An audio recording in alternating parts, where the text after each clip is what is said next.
ശരീരം കൊണ്ട് ദൂരസ്ഥരെങ്കിലും ആത്മാവ് കൊണ്ട് കൂടെയുള്ളവരായി നോർത്ത് ഡൽഹി ഡിസ്ട്രിക്റ്റിലുള്ള കർത്താവിന്റെ വലിയ ദാസന്മാർ, അവരുടെ കുടുംബങ്ങൾ, ദൈവമക്കൾ ഒരുമിച്ച് ഇങ്ങനെ ഒരു ആരാധന ദൈവം ദാനമായി നൽകിയതിൽ കർത്താവിന് സ്തോത്രം ചെയ്യുന്നു. मैं परमेश्वर का धन्यवाद करता हूं कि भौतिक रीति से दूर होने के बावजूद आत्मिक रीति से करीबी मेरे नॉर्थर्न दिल्ली रीजन के सभी भाई बहनों के साथ एक साथ परमेश्वर का आराधना करने का मौका मिला. കർത്താവിന്റെ ദാസൻ പറഞ്ഞതുപോലെ ഏതാണ്ട് ഒരു വർഷം മുൻപ് നമുക്ക് ഡൽഹിയിലുള്ള എല്ലാ സഭകൾക്കും ഒരുമിച്ച് ഇങ്ങനെ ഒരു ആരാധന ശാരീരികമായി തന്നെ ഒരുമിച്ച് കൂടി വരുവാൻ ദൈവാവസരം തന്നിരുന്നു. जिस प्रकार पास्टर साहब ने बोला, एक साल पहले हम सभी को शारीरिक रीति से ही, भौतिक रीति से ही एक इकट्ठा होने का मौका प्रभु ने दिया. इसलिए प्रभु का धन्यवाद करता हूं. സാഹചര്യങ്ങളെല്ലാം മാറി മറിഞ്ഞു. ഇത്തവണ നമുക്ക് ഈ മാധ്യമത്തിലൂടെ മാത്രമാണ് ആരാധനയിൽ സംബന്ധിക്കുവാനായിട്ട് കഴിയുന്നത്. लेकिन हालात बदल गए और इस बार हमें आराधना के लिए ऐसे माध्यम के साथ जुड़ना पड़ा. നോർത്ത് ഡൽഹി ഡിസ്ട്രിക്റ്റിന് നേതൃത്വം കൊടുക്കുന്ന അനുഗ്രഹിക്കപ്പെട്ട ദൈവത്തിന്റെ ദാസൻ പാസ്റ്റർ പി എ മാത്യു അവറുകൾ, അനുഗ്രഹീതരായ മറ്റ് ദൈവത്തിന്റെ ദാസന്മാർ, അവരുടെ കുടുംബങ്ങൾ, പ്രിയരായ ദൈവത്തിന്റെ മക്കൾ, നിങ്ങൾ എല്ലാവരെയും കർത്താവ് രക്ഷിതാവുമായ യേശു ക്രിസ്തുവിന്റെ നിസ്തുല്യ നാമത്തിൽ സ്നേഹവന്ദനം അറിയിക്കുന്നു. नॉर्थ दिल्ली डिस्ट्रिक्ट के डिस्ट्रिक्ट पास्टर, सभी प्रभु के दास और सभी प्रभु के जनों को प्रभु यीशु मसीह के नाम से मैं अपना नमस्कार पेश करता हूं. കഴിഞ്ഞ മാർച്ച് മാസത്തിൽ ഞാൻ ദോഹയിലെ ഒരു വിവാഹം നടത്തേണ്ടതിന് വേണ്ടി വന്നതാണ്. സാഹചര്യങ്ങൾ മാറി മറിഞ്ഞതുകൊണ്ട് ഇന്ത്യയിൽ കടന്നു വന്നാലും ലോക്ക്ഡൌണിൽ തന്നെ ആയതുകൊണ്ട് ഇപ്പോഴും ദോഹയിൽ തന്നെ ആയിരിക്കുന്നു. ചില ആഴ്ചകൾക്കുള്ളിൽ മടങ്ങി വരുവാൻ ആഗ്രഹിക്കുന്നു. पिछले मार्च के महीने में मैं दोहा आया था एक विवाह करने, लेकिन हालातों की वजह से मैं यहीं रुक गया और भारत वापस आने का मौका भी नहीं मिला, क्योंकि वहां आके भी मुझे लॉकडाउन में बैठना पड़ेगा. എങ്കിലും നമ്മുടെ എല്ലാ പ്രവർത്തനങ്ങൾക്കും ദൈവം തരുന്ന കൃപയ്ക്കനുസരിച്ച് നേതൃത്വം നൽകുവാൻ നിങ്ങളുടെ പ്രാർത്ഥന മുഖാന്തരം കർത്താവ് കൃപ ചെയ്തുകൊണ്ടിരിക്കുന്നു. लेकिन हमारे सभी कार्यों को पूर्ण रीति से बढ़ोतरी देने के लिए परमेश्वर ने मुझे तुम लोगों की प्रार्थना के द्वारा सहायता किया. നാം എല്ലാവരും വലിയ പ്രതിസന്ധികളെയാണ് അഭിമുഖീകരിച്ചുകൊണ്ടിരിക്കുന്നത്. हम बहुत मुश्किल हालातों से जूझ रहे हैं. കൊട്ടാരം തുടങ്ങി കുടിൽ വരെ എന്ന് പറയുന്നത് പോലെ, പാടുന്നത് പോലെ എല്ലാവരും ഒരുപോലെ ഈ മഹാമാരിയുടെ മുമ്പിൽ പ്രതിസന്ധികളെ അഭിമുഖീകരിക്കുകയാണ്. जिस प्रकार हम मलयालम में गाना गाते हैं कि महल से लेकर झोपड़ी तक हर एक व्यक्ति एक समान इस अवस्था से गुजर रहा है. ആത്മീയ തലത്തിൽ നാം അനുഭവിക്കുന്ന അനേക പരിമിതികളും പ്രതിസന്ധികളുമുണ്ട്. आत्मिक रीति से भी बहुत सारी मुसीबतें और परेशानियां हैं जिनसे हम गुजर रहे हैं. ഭൗതികമായി നാം ഓരോരുത്തരും വ്യക്തിപരമായി, സഭാപരമായി, റീജിയനായി ഒക്കെ അനുഭവിക്കുന്ന സാമ്പത്തിക ക്ലേശങ്ങളുണ്ട്. बहुत सारे ऐसे धन से प्रति परेशानियां और क्लेश है जो हम व्यक्तिगत रूप से, कलीसिया के रूप से और रीजन के रूप से गुजर रहे हैं. അതോടൊപ്പം തന്നെ നമ്മുടെ പല പ്രിയപ്പെട്ടവരും കർത്താവിന്റെ ദാസന്മാരും നാം അറിയുന്നത് പോലെ പാസ്റ്റർ പി ജെ ജോൺ കഴിഞ്ഞ ദിവസങ്ങളിലൊക്കെ ക്ലേശിതരായിരുന്നു. ശാരീരികമായി അസ്വസ്ഥതകളും പ്രയാസങ്ങളും ദൈവദാസന്മാർ, ദൈവമക്കൾ കഴിഞ്ഞ നാളുകളിൽ അനുഭവിച്ചു, ഇപ്പോൾ അനുഭവിച്ചുകൊണ്ടിരിക്കുന്നു. और जैसा कि हमने थोड़े दिनों पहले सुना, पास्टर पीजे जॉन वो भी शारीरिक रूप से काफी ज्यादा बीमार थे और हम में से कई विश्वासी पिछले दिनों में बहुत परेशानियों से शारीरिक रीति से गुजरे और अभी भी गुजर रहे हैं. എന്നാൽ ഇതിന്റെ എല്ലാം നടുവിൽ ദൈവം നമ്മെ തന്റെ കൃപയിൽ കാക്കുന്ന ദൈവത്തിന്റെ വിശ്വസ്തതകൾക്കായി കർത്താവിനെ സ്തുതിക്കുന്നു. लेकिन इन सब के बीच में परमेश्वर अपनी अद्भुत कृपा से हम सबको संभाल रहा है. ഡൽഹി പട്ടണത്തിൽ വളരെ പ്രതിസന്ധികൾ നിങ്ങൾ അഭിമുഖീകരിച്ചത് എനിക്ക് നന്നായിട്ട് അറിയാം. നിങ്ങളെയൊക്കെ ഓർത്ത് പ്രാർത്ഥിക്കുവാൻ കർത്താവ് അവസരം തന്നു. मैं बहुत अच्छे से जानता हूं कि दिल्ली शहर में आप लोग किन हालातों से गुजर रहे हैं. मेरे को जानने में पड़ा और मैंने प्रार्थना भी किया.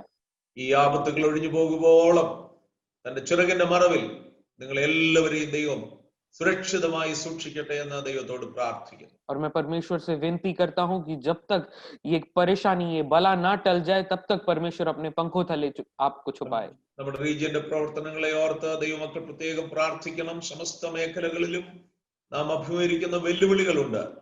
എന്നാൽ എല്ലാറ്റിന്റെ മേലും നമുക്ക് ജയം തരുന്ന ദൈവത്തിന്റെ കൃപയിൽ നമുക്ക് ആശ്രയിക്കാം.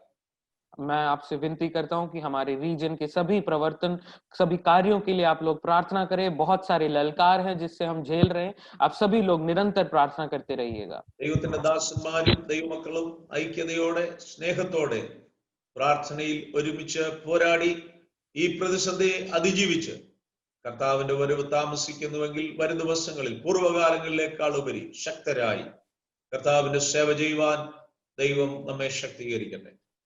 आने वाले दिनों में प्रभु के दास और जन एकजुट होकर प्रेम के साथ इकट्ठा होकर प्रार्थना करेंगे और आने वाले दिनों में अगर परमेश्वर की इच्छा रही तो पिछले दिनों से भी ज्यादा शक्तिशाली तरीके से आगे हम एक साथ मिलकर प्रार्थना करेंगे. കഴിഞ്ഞ 2 ദിവസങ്ങൾ വളരെ അനുഗ്രഹിക്കപ്പെട്ട ബൈബിൾ ക്ലാസുകൾ ദൈവം നമുക്ക് നൽകി തന്നു. पिछले 2 दिनों में बहुत ही अनुग्रहित रीति से बाइबल क्लास परमेश्वर ने हमें दिया. നമ്മുടെ വ്യക്തിത്വത്തിന്റെ വിവിധ മേഖലകളെ കർത്താവിന്റെ ദാസൻ വചനത്തിന്റെ വെളിച്ചത്തിൽ അവലോകനം ചെയ്ത് സംസാരിപ്പാനിടയായി തീർന്നു. प्रभु के दास हमारे पहचान के विभिन्न रूपों के बारे में हमसे व्यक्तिगत रूप से और कलीसिया के रूप से हमसे बात किया. നമ്മുടെ ആത്മീക തലത്തിൽ കുടുംബ മേഖലകളിൽ വ്യക്തിപരമായ ജീവിതത്തിലൊക്കെ ഉണ്ടാകുന്ന വ്യക്തിത്വത്തിനെതിരെയുള്ള വെല്ലുവിളികളെ കുറിച്ചാണ് കർത്താവിന്റെ ദാസൻ സംസാരിപ്പാനിടയായത്. प्रभु के दास ने हमारे व्यक्तिगत रूप से, हमारे कलीसिया के रूप से और हमारे पारिवारिक रीति से हमारे खिलाफ जो भी ललकार होते हैं उनके बारे में, पहचान के बारे में बात किया. ഞാൻ വിശ്വസിക്കുന്നു കുറച്ചുകൂടെ നമ്മെ കുറിച്ച് ബോധ്യമുള്ളവരാകുവാനും നമ്മെ തന്നെ ദൈവവചന പ്രകാരം ഒരുക്കുവാൻ ആ ബൈബിൾ ക്ലാസുകൾ മുഖാന്തരമായി തീർന്നു എന്ന്. और मैं विश्वास करता हूं कि इस बाइबल क्लास ने हम सबको खुद को परखने का मौका दिया और उसी समय वचन में से खुद को सुधारने का भी मौका दिया. ഇന്ന് പകൽ ദൈവവചനത്തിന്റെ ധ്യാനത്തിന് നമുക്ക് മുമ്പിൽ ആവശ്യം പോലെ സമയമുണ്ട്. आज वचन की मनन के लिए हमारे पास बहुत से ज्यादा समय है. എന്നാൽ സാധാരണ നമ്മൾ സഭാ ഹാളിലായിരിക്കുന്നതിനേക്കാൾ അധികം ഏകാഗ്രത ഉണ്ടെങ്കിൽ മാത്രമേ പറയുന്ന ദൈവവചനം നമുക്ക് ശ്രദ്ധിക്കുവാനും ഗ്രഹിക്കുവാനും കഴിയുള്ളൂ. लेकिन अगर आज के वचन को ग्रहण करना है तो साधारण कलीसिया में जिस प्रकार हम ध्यान से बैठते हैं उससे ज्यादा ध्यान लगाना पड़ेगा. നമ്മുടെ ഭവനാന്തരീക്ഷത്തിലായതുകൊണ്ട് നമ്മുടെ ശ്രദ്ധയൊക്കെ നമുക്ക് നഷ്ടപ്പെട്ടു പോകുവാനുള്ള സാധ്യത വളരെ കൂടുതലാണ്. क्योंकि हम घर में हैं, हमारे ध्यान भटकने के ज्यादा मौके आएंगे.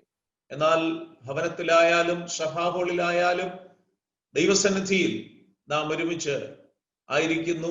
ആ സാന്നിധ്യബോധത്തോടുകൂടെ ഭയത്തോടുകൂടെ ദൈവപാദപീഠത്തിലായിരിക്കാൻ ദൈവമക്കളെ ഞാൻ കർത്താവിന്റെ നാമത്തിൽ ഓർപ്പിക്കുന്നു. चाहे हम कलीसिया में हो या हम घर में हो, आपको ये बात जरूर याद रखना है कि हम परमेश्वर की उपस्थिति में हैं. ഇന്ന് പകൽ തുടർന്നുള്ള നിമിഷങ്ങളിൽ നാം ഒരുമിച്ച് ധ്യാനിക്കുന്നത് നമ്മുടെ വിശ്വാസം സംബന്ധിച്ചുള്ള ചില വിഷയങ്ങളെ കുറിച്ചാണ്. और आगे कुछ क्षण हम जो वचन में से मनन करने वाले हैं वो ये है कि हमारे विश्वास के प्रति कुछ चीजों को मैं बताना चाहता हूँ. വിശ്വാസം എന്ന വിഷയം കേൾക്കുമ്പോൾ തന്നെ നമുക്ക് വളരെ ലളിതമായതും പരിചയമുള്ളതുമായ വിഷയമായി പെട്ടെന്ന് തോന്നുവാനിടയുണ്ട്. और क्योंकि मैंने विश्वास कहा, हम में से कईयों को ये काफी लघु और सरल विषय लगेगा. എന്നാൽ നമ്മുടെ ജീവിതത്തിൽ ഏറ്റവും പ്രാധാന്യതയുള്ള വിഷയം നമ്മുടെ വിശ്വാസം സംബന്ധിച്ചുള്ളതാണ്. लेकिन हमारे जीवन में सबसे महत्वपूर्ण जो विषय है वो विश्वास का विषय है. നമ്മുടെ ക്രിസ്തീയ വിശ്വാസത്തിന് അനേക മേഖലകളുണ്ട്. हमारे क्रिश्चियन विश्वास के बहुत सारे तल हैं. അതിലൊന്ന് ചരിത്രപരമായ വിശ്വാസം, ഹിസ്റ്റോറിക് ഫെയ്ത്ത് ആണ്. और सबसे पहला है ऐतिहासिक विश्वास. അതിനെക്കുറിച്ച് നാം തിരുവചനത്തിൽ വായിക്കുന്നത് വിശുദ്ധന്മാർക്ക് ഒരിക്കലായി ഭരമേൽപ്പിക്കപ്പെട്ട വിശ്വാസം. और वो हम वचन के हिसाब से पढ़ते हैं कि परमेश्वर के संतों को दिया हुआ विश्वास. ദൈവത്തിങ്കിൽ നിന്നും ദൈവത്തിലും പിതാക്കന്മാർ ആർജിച്ച വിശ്വാസത്തിന്റെ ആഴമേറിയ അനുഭവങ്ങൾ അവർ വരും തലമുറയ്ക്ക് കൈമാറി കൊടുത്തിട്ടുണ്ട്. जो संतों ने परमेश्वर से प्राप्त किया हुआ, परमेश्वर में प्राप्त किया हुआ, हमारे पूर्वजों को जो विश्वास मिला वो अपने आगे की पीढ़ियों को सौंप रहे हैं. ऐसा विश्वास. രണ്ടാമത് നമുക്ക് ഒരു ക്രീഡൽ ഫെയ്ത്ത് ഉണ്ട്, പ്രമാണപ്രകാരമുള്ള ഒരു വിശ്വാസമുണ്ടെന്ന് പറഞ്ഞാൽ ദൈവത്തിന്റെ വചനത്തില്, സ്ക്രിപ്ചറില്, തിരുവഴുത്തുകളിലും ആ തിരുവഴുത്തുകളുടെ വെളിച്ചത്തിൽ നാം ക്രോഡീകരിച്ചിരിക്കുന്ന വിശ്വാസ പ്രമാണത്തിലും നമുക്ക് ആഴമേറിയ വിശ്വാസം. और दूसरा जो विश्वास है वो है वचन के अनुसार जो हमें विश्वास मिला है, उस विश्वास पर हमें गहराई से जानना जरूरी है।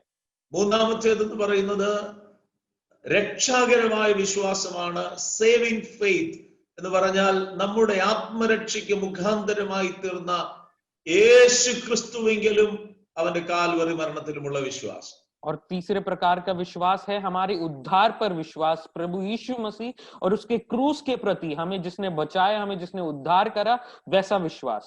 Our faith in the person and the work of Jesus Christ. प्रभु यीशु मसीह पर और उसके कार्यों पर जो हमारा विश्वास है. ആ വിശ്വാസമാണ് നമ്മെ രക്ഷയിലേക്ക് നയിച്ചത്. और वही विश्वास है जो हमें उद्धार की ओर लेके आया. വിശ്വാസത്തിന്റെ അടുത്ത മേഖലയാണ് പ്രായോഗിക വിശ്വാസം, പ്രാക്ടിക്കൽ ഫെയ്ത്ത്.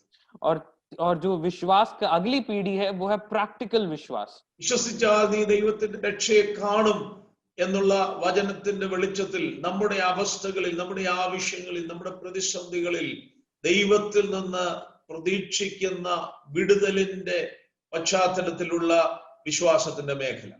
और अगला विश्वास है जो हम अपने निजी जीवन में देखते हैं कि अगर हम विश्वास करेंगे तो परमेश्वर के उद्धार को देखेंगे, इस प्रकार वचन कहता है. और हमारे जीवन में, हमारे क्लेश में, हमारे परेशानियों में जिस प्रकार का विश्वास हम देखते हैं. വിശ്വാസം ഒറ്റ വാക്കിൽ നാം ഒരുപക്ഷെ വിശദീകരിക്കുന്നെങ്കിലും ഡിഫൈൻ ചെയ്യുന്നെങ്കിലും നമ്മുടെ വിശ്വാസം അനേകം മേഖലകളെ ഉൾക്കൊള്ളുന്നതാണ്.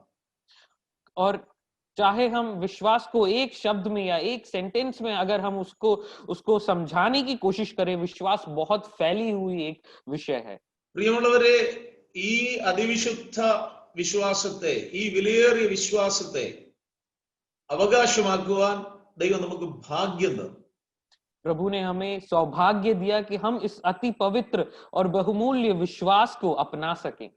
ഈ വിശ്വാസം സംബന്ധിച്ച് എനിക്കും നിങ്ങൾക്കുമുള്ള ഉത്തരവാദിത്തങ്ങളെ കുറിച്ചാണ് ഞാൻ അല്പസമയം നിങ്ങളോട് സംസാരിക്കുവാൻ പോകുന്നത്. और इस विश्वास के प्रति हम सबकी जिम्मेदारियां क्या है, इस विषय पर मैं आप लोगों से कुछ देर बात करना चाहता हूं. ദൈവകൃപയാൽ നമുക്ക് സത്യദൈവത്തെ അറിയുവാൻ ഭാഗ്യമുണ്ടായി. और उस सच्चे परमेश्वर को जानने का मौका परमेश्वर की कृपा से हमें हुई. ദൈവകൃപയാൽ നമുക്ക് സത്യവചനത്തെ മനസ്സിലാക്കുവാൻ ദൈവം ഭാഗ്യം തന്നു. परमेश्वर ने हमें सौभाग्य दिया कि हम सच्चे वचन को जान सकें. കൃപയാൽ വിശ്വാസം മൂലം രക്ഷിക്കപ്പെടുവാൻ ദൈവം നമുക്ക് ഇടവരുത്തി.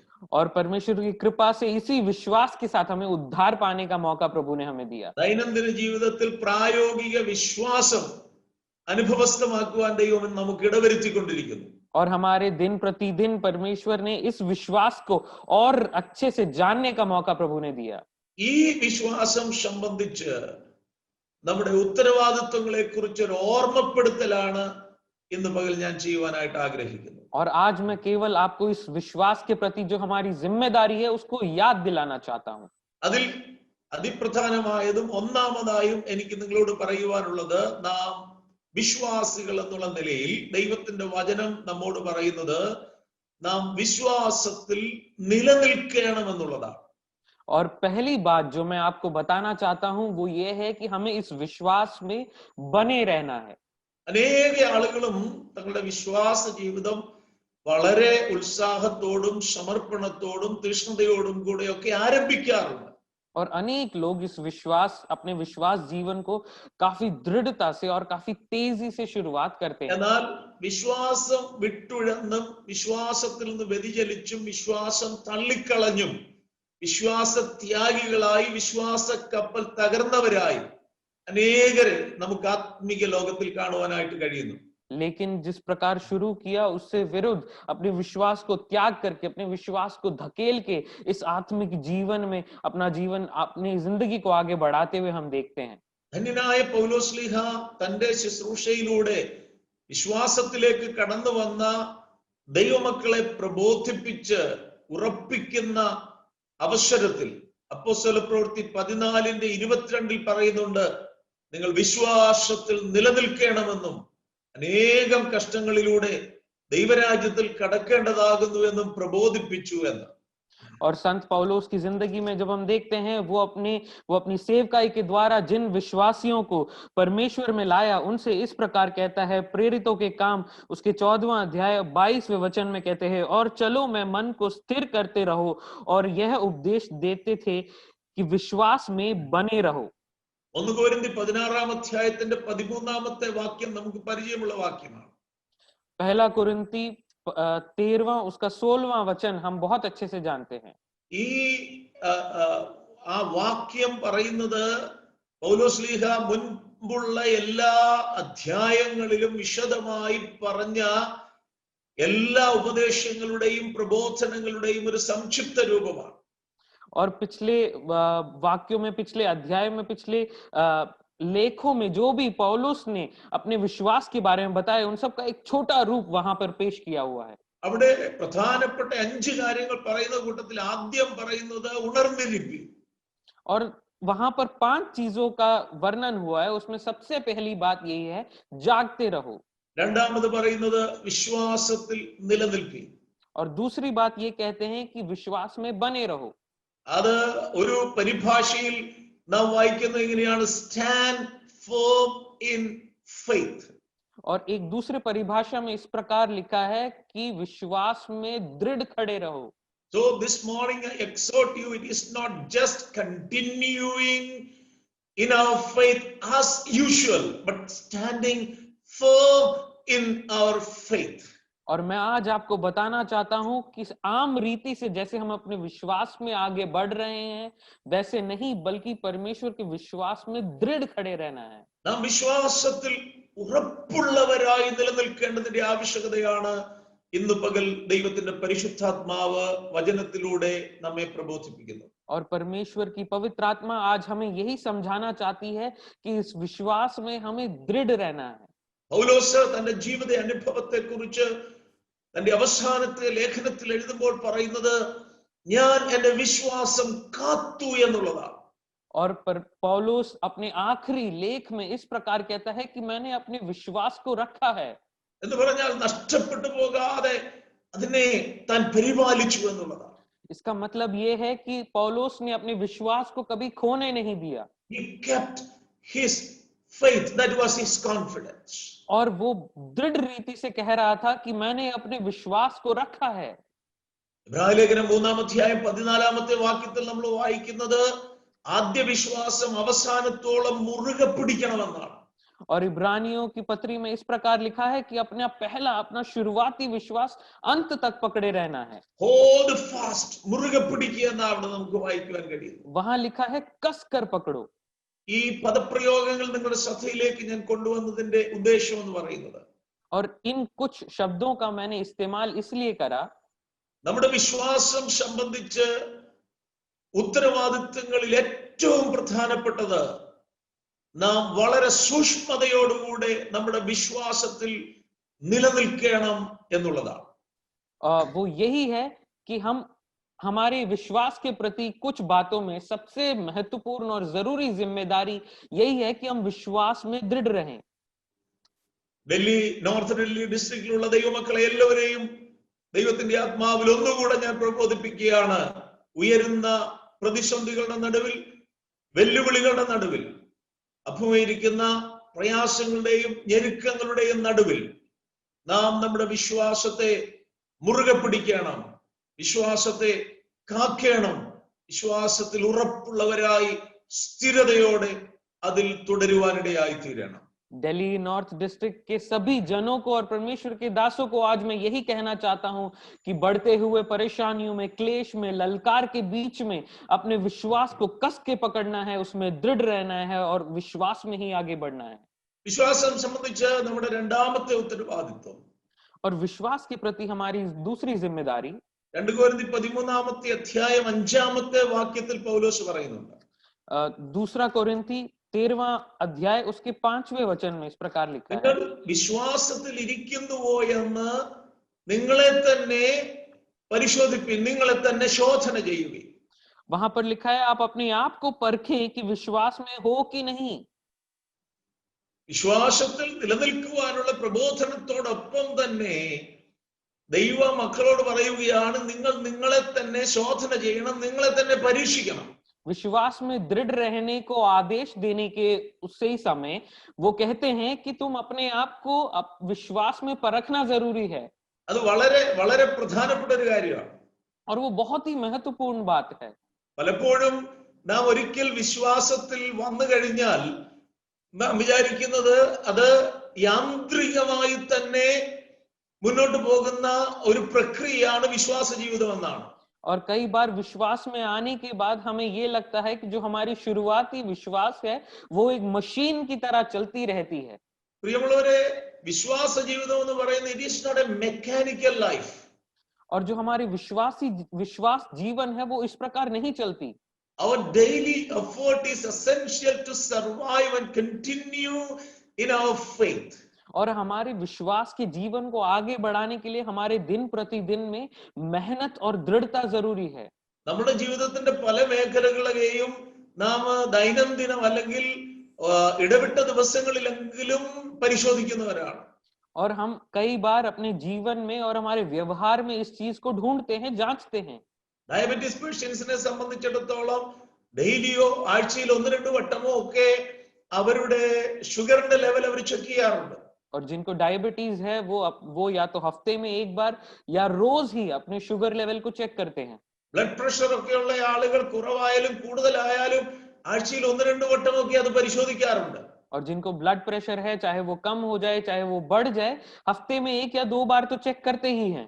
ചില ആളുകളൊക്കെ ആവർത്തിച്ച് അവരുടെ ബോഡി വെയിറ്റ് ഇങ്ങനെ പരിശോധിച്ച് നോക്കാറുണ്ട്. और कुछ लोग बार अपने बॉडी वेट को ही चेक करते हैं.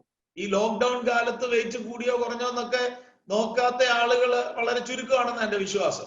और इस लॉकडाउन के समय में बहुत ऐसे कम लोग होंगे जिन्होंने अपना वेट ना चेक करा हो. ബുദ്ധിമുട്ടൊക്കെ ഉണ്ടെങ്കിലും നല്ലൊരു ശതമാനം ആളുകളുടെ ബോഡി വെയിറ്റ് ഈ കൊറോണ കാലയളവിൽ കൂടിയെന്നാ തോന്നുന്നത്.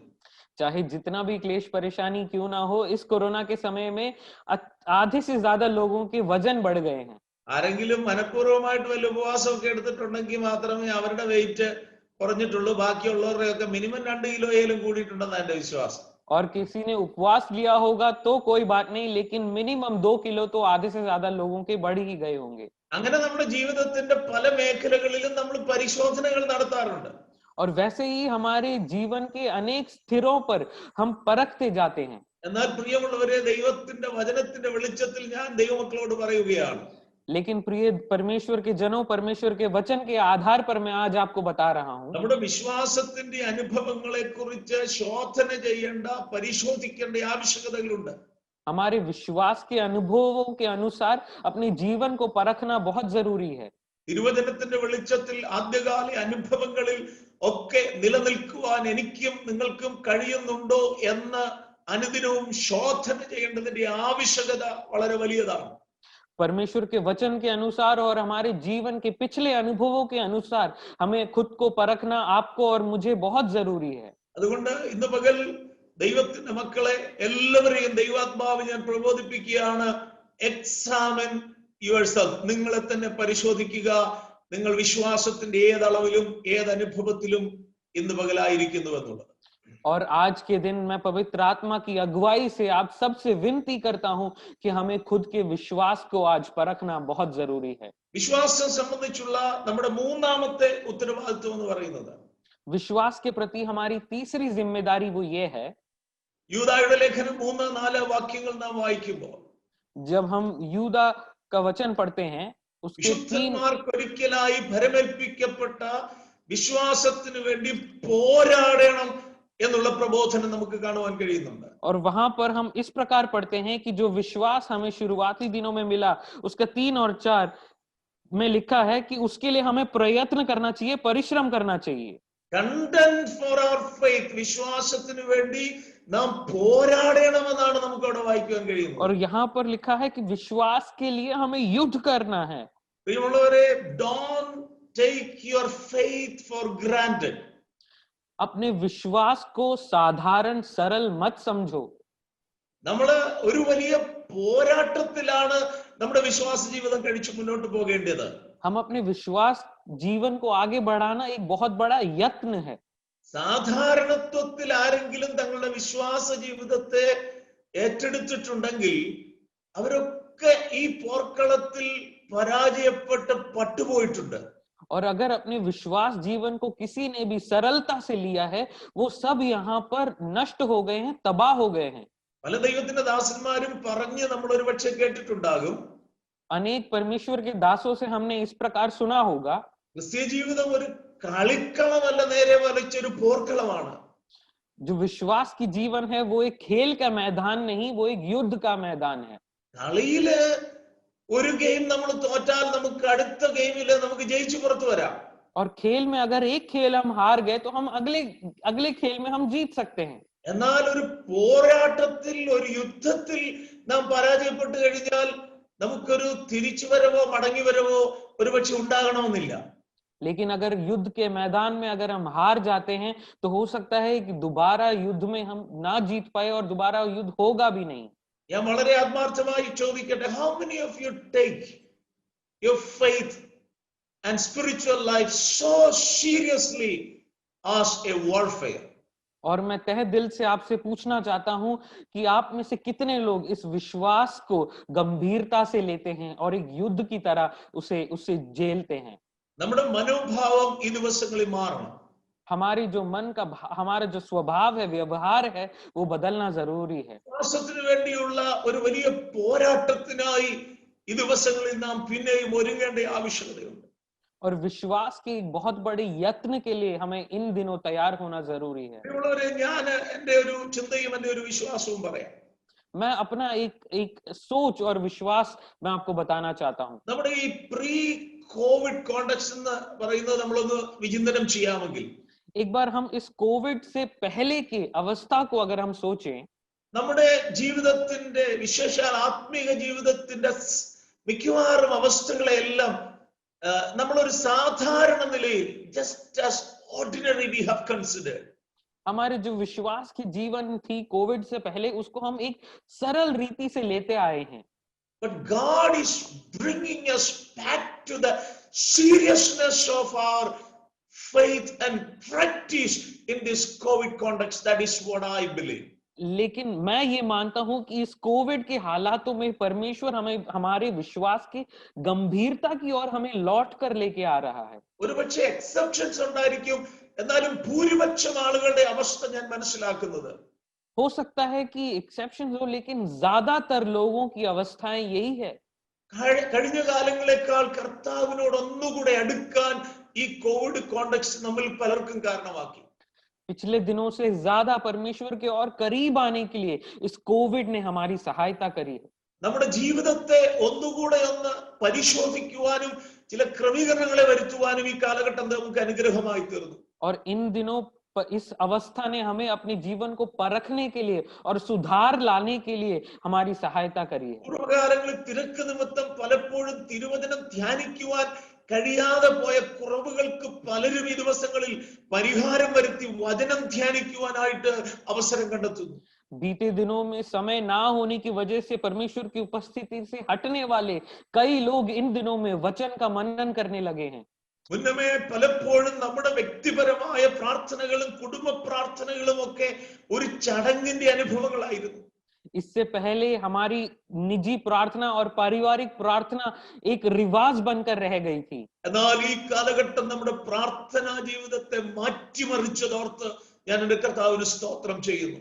लेकिन इन दिनों में हमारे प्रार्थना जीवन को एक रूपांतर लाने के लिए इस अवस्था ने हमारी सहायता करी, इसलिए मैं प्रभु का धन्यवाद करता हूँ. Thank God that God has brought us back. Most of us are brought back to the true nature of our spiritual life. और मैं परमेश्वर का धन्यवाद करता हूं कि हम में से आधे से ज्यादातर लोगों को उसी आत्मिक रीति से, आत्मिक जीवन में वापस प्रभु लेके आया. കഴിഞ്ഞ ദിവസം നമ്മുടെ ഏതോ ചർച്ചിൽ സംസാരിച്ചപ്പോൾ ഞാൻ ഇങ്ങനെ പറഞ്ഞു, പൂർവ്വകാലത്ത് പറഞ്ഞിരുന്നത് ചില ആളുകളെ കുറിച്ച് close to the church, away from God എന്നാണ്. और पिछले दिनों में मैं कलीसिया में प्रचार कर रहा था और मैंने यही कहा कि पिछले दिनों में लोग विश्वासियों के बारे में इस प्रकार बोलते थे कि कलीसिया के करीब और परमेश्वर से दूर. എന്നാൽ ഇപ്പം അങ്ങനെയുള്ള ആളുകളുടെയൊക്കെ അവസ്ഥ മാറിയിട്ട് away from church but close to God എന്നുള്ളതായി. पर वैसे लोगों की हालात बदलकर आजकल ये कहते हैं कि परमेश्वर के करीब और कलीसिया से दूर हो गए। നമ്മളിപ്പോ നമ്മുടെ സഭാ ഹാളിൽ നിന്നൊക്കെ അകലെയാ, നമുക്ക് അവിടോട്ട് പോകാൻ പറ്റുന്നില്ല, ആരാധനയ്ക്കും കൂട്ടായ്മയ്ക്കും പോകാൻ പറ്റുന്നില്ല, കൂട്ടുവിശ്വാസികളെ കാണാൻ പറ്റുന്നില്ല. അങ്ങനെ നമ്മൾ അകലെ ഉണ്ടെന്ന് പറഞ്ഞാലും പണ്ടത്തെക്കാട്ടിലും ദൈവത്തോട് അടുത്താണെന്ന് പറയാൻ കഴിയുന്ന ദൈവമക്കൾക്കായി ഞാൻ കർത്താവിന് സ്തോത്രം ചെയ്യുന്നു. भले ही बीते दिनों में हम ये नहीं कह सकते कि हम अपने कलीसिया के करीब है, अपने पासवान के करीब है, हमारे सह विश्वासियों के करीब है, लेकिन वो लोग जो ये कह सकते हैं कि हाँ मैं परमेश्वर के और करीब आ गया हूं, उनके लिए मैं परमेश्वर का धन्यवाद करता हूं। അങ്ങനെ ഒരു മാറ്റം നമ്മുടെ ജീവിതത്തിൽ സംഭവിച്ചെങ്കിൽ കോവിഡ് ഒരു നഷ്ടമല്ല പ്രിയപ്പെട്ടവരെ, കോവിഡ് ഒരു ലാഭമാണ്. और अगर ऐसा एक बदलाव हमारे जीवन में आया है तो कोविड हमारा नुकसान नहीं है, बल्कि वो हमारा लाभ है। നമ്മുടെ വിശ്വാസത്തിന് വേണ്ടി നാം പോരാടണം. हम अपने विश्वास के लिए यत्न करना है। അത് പ്രധാനമായും നമ്മുടെ വിശ്വാസ പ്രമാണത്തിന് വേണ്ടിയും സത്യത്തിന് വേണ്ടിയും നാം പോരാടുന്ന പശ്ചാത്തലമാണ് അവിടെ പറയുന്നത്. और वहां पर यही बताया गया है कि हम अपने विश्वास के लिए यत्न करें और अपने विश्वास की व्यवस्था को और समझें। എന്നാൽ നമ്മുടെ വിശ്വാസ ജീവിതം മുഴുവനായും ഒരു പോരാട്ടമാണ്. लेकिन हमारा पूरा विश्वास जीवन एक युद्ध है, एक यत्न है। നമ്മുടെ ക്രിസ്തീയ പോരാട്ടത്തിന്റെ പല മേഖലകളെ കുറിച്ച് തിരുവചനം നമ്മളോട് പറയുന്നു. और हमारे विश्वास के अनेक तरीके के यत्न के बारे में वचन हमें बताता है। ഒന്ന്, നമ്മുടെ ജഡത്തിൽ നമുക്കൊരു പോരാട്ടം. पहला, हमारे शरीर के साथ हमारा एक यत्न है। പ്രിയമുള്ളവരെ, നമ്മുടെ ഏറ്റവും വലിയ ആത്മീയ പോരാട്ടം നടക്കുന്നത് പുറത്തല്ല, നമ്മുടെ അകത്താണ്. हमारा सबसे महत्वपूर्ण जो आत्मिक युद्ध होता है वो बाहर नहीं, वो हमारे अंदर होता है। 2 कोरिന്ത്യർ 10-ാം അധ്യായത്തിന്റെ 3 മുതലുള്ള വാക്യങ്ങളിൽ നമ്മൾ ഇങ്ങനെ വായിക്കുന്നുണ്ട്. दूसरा कोरिन्थी 10वां अध्याय उसके 3 से लेकर नीचे हम वचनों को जब पढ़ते हैं, इस प्रकार लिखा है, ഞങ്ങൾ ജഡത്തിൽ സഞ്ചരിക്കുന്നവരെങ്കിലും ജഡപ്രകാരം പോരാടുന്നില്ല. भले ही हम शरीर में हैं, हमारे युद्ध शरीर के साथ नहीं है। ഞങ്ങളുടെ പോരിന്റെ ആയുധങ്ങളോ ജഡീകങ്ങളല്ല, കോട്ടകളെ ഇടിപ്പാൻ ദൈവസന്നിധിയിൽ ശക്തിയുള്ളവ തന്നെ. क्योंकि हमारी लड़ाई के हथियार शारीरिक नहीं, पर गढ़ों को ढा देने के लिए परमेश्वर के द्वारा सामर्थी है। അവയാൽ ഞങ്ങൾ സങ്കല്പങ്ങളും ദൈവത്തിന്റെ പരിജ്ഞാനത്തിന് വിരോധമായി പൊങ്ങുന്ന എല്ലാ ഉയർച്ചയെയും ഇടിച്ചു കളഞ്ഞ് ഏത് വിചാരത്തെയും ക്രിസ്തുവിനോടുള്ള അനുസരണത്തിനായി പിടിച്ചടക്കി എന്ന് നമുക്ക് വായിക്കുവാനായിട്ട് കഴിയുന്നു. और वहां इस प्रकार लिखा है, इसलिए हम कल्पनाओं का और हर एक ऊंची बात का जो परमेश्वर की पहचान के विरोध में उठती है खंडन करते हैं, और हर एक भावना को कैद करके मसीह की आज्ञाकारी बना देते हैं। നമ്മുടെ ജഡത്തിൽ, നമ്മുടെ ശരീരത്തിൽ ദൈവിക പരിജ്ഞാനത്തിന് വിരോധമായി ഉയരുന്ന ഉയർച്ചകളെ പിടിച്ചടക്കി ക്രിസ്തുവിനോടുള്ള അനുസരണത്തിനാക്കി തീർക്കുന്ന ഒരു വലിയ ആത്മീയ പോരാട്ടം അനുദിനവും നമ്മുടെ ജീവിതത്തിൽ നടക്കുന്നുണ്ട്. और वहां पर हमारे परमेश्वर की समझ के खिलाफ जो भी मुसीबतें, परेशानियां, कल्पनाएं उठती है, उन सब का खंडन कर मसीह की आज्ञाकारी बना देते हैं। നമ്മുടെ ചിന്താ മണ്ഡലത്തിൽ ദൈവിക പരിജ്ഞാനത്തിനും ഹിതത്തിനും വിരോധമായി ഉയരുന്ന ഉയർച്ചകളുണ്ട്. और कई ऐसी बातें हैं जो हमारी सोच में परमेश्वर की समझ के खिलाफ उठती रहती हैं। നമ്മിൽ തന്നെയുള്ള ആ വലിയ ആത്മീയ പോരാട്ടത്തിൽ അനുദിനവും ജയാളികളായെങ്കിൽ മാത്രമേ വിശ്വാസത്തിൽ നമുക്ക് തുടരുവാനായിട്ട് കഴിയുള്ളൂ. और हमारे अंदरूनी होने वाली उस आत्मिक युद्ध के खिलाफ हमें लड़कर जीतना बहुत जरूरी है। നമ്മുടെ വിശ്വാസ ജീവിതത്തിൽ നമുക്ക് പാപത്തോട് വലിയ പോരാട്ടമുണ്ട്. और हमारे विश्वास के जीवन में पाप के खिलाफ बहुत बड़ा युद्ध चलता है। എബ്രായ ലേഖനം 12-ാം അധ്യായം 4-ാം വാക്യത്തിൽ നമ്മൾ വായിക്കുന്നു, പാപത്തോട് പോരാടുന്നതിൽ പ്രാണത്യാഗത്തോളം നിങ്ങൾ ഇതുവരെ എതിർത്ത് നിന്നിട്ടില്ല. और इब्रानियों की पत्री उसके 10वां अध्याय 12वें वचन में हम पढ़ते हैं कि अपने प्राण को त्याग करने तक हमें युद्ध करना चाहिए। പാപത്തോട് നമുക്ക് വലിയ പോരാട്ടമുണ്ട്. पाप से हमें बहुत बड़ा युद्ध है। ആ പോരാട്ടം എവിടെ വരെ നമ്മൾ നടത്തണമെന്നാണ് എബ്രായ ലേഖനക്കാരൻ പറയുന്നത് അറിയാമോ? और वहां पर इब्रानियों की पत्री के रचयिता इस प्रकार कहते हैं कि हमें उससे किस तल तक युद्ध करना चाहिए। പ്രാണത്യാഗത്തോളം എതിർത്ത് നിൽക്കണമെന്നാ പറയുന്നത്.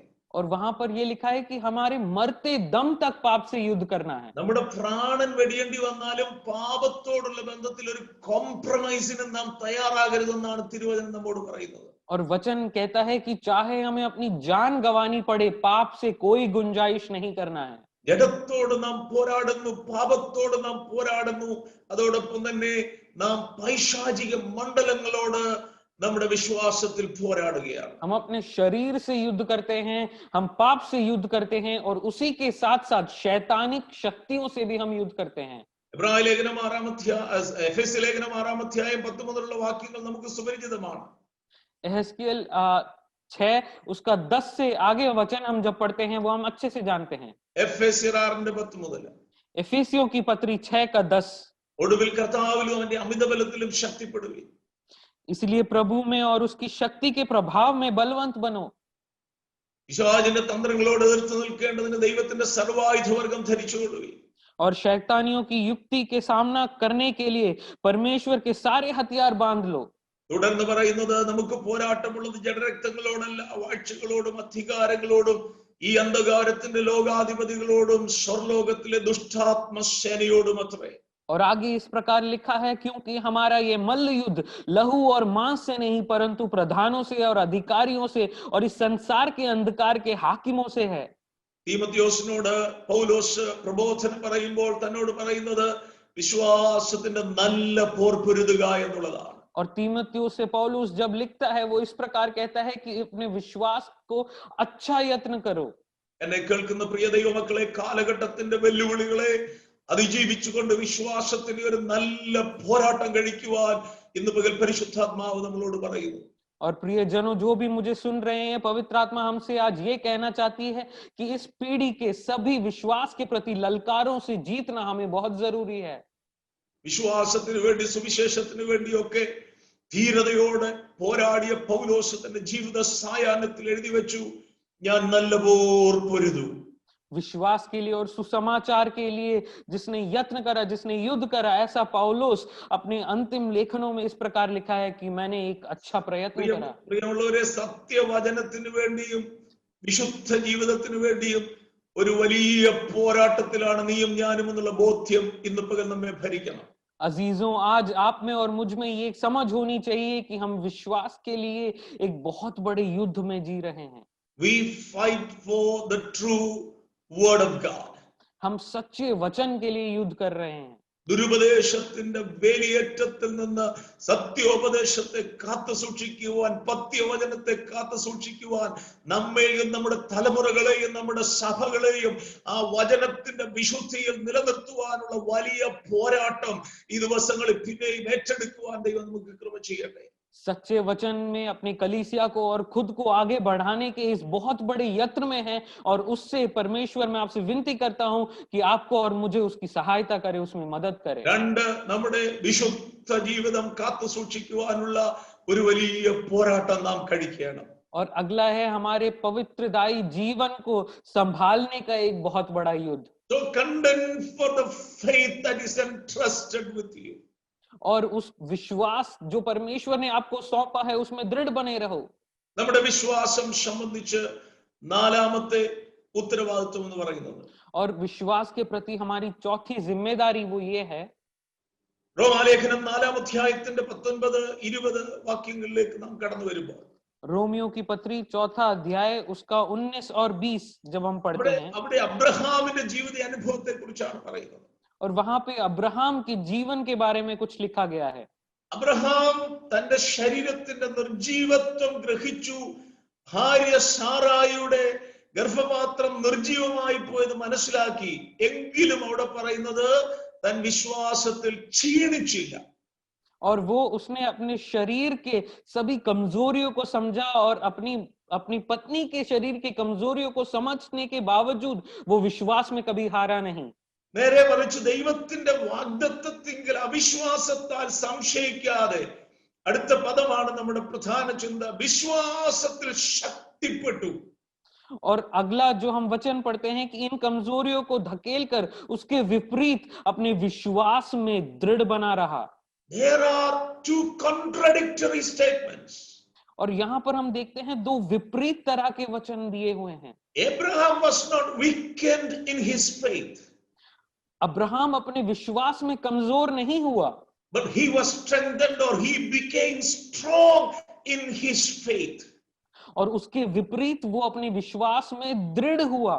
ഇന്ന് പകൽ എന്നെ കേൾക്കുന്ന ദൈവമക്കളെ, आज प्रियजनों जो मुझे सुन रहे हैं, see, the situations will pressurize the weakening of your faith.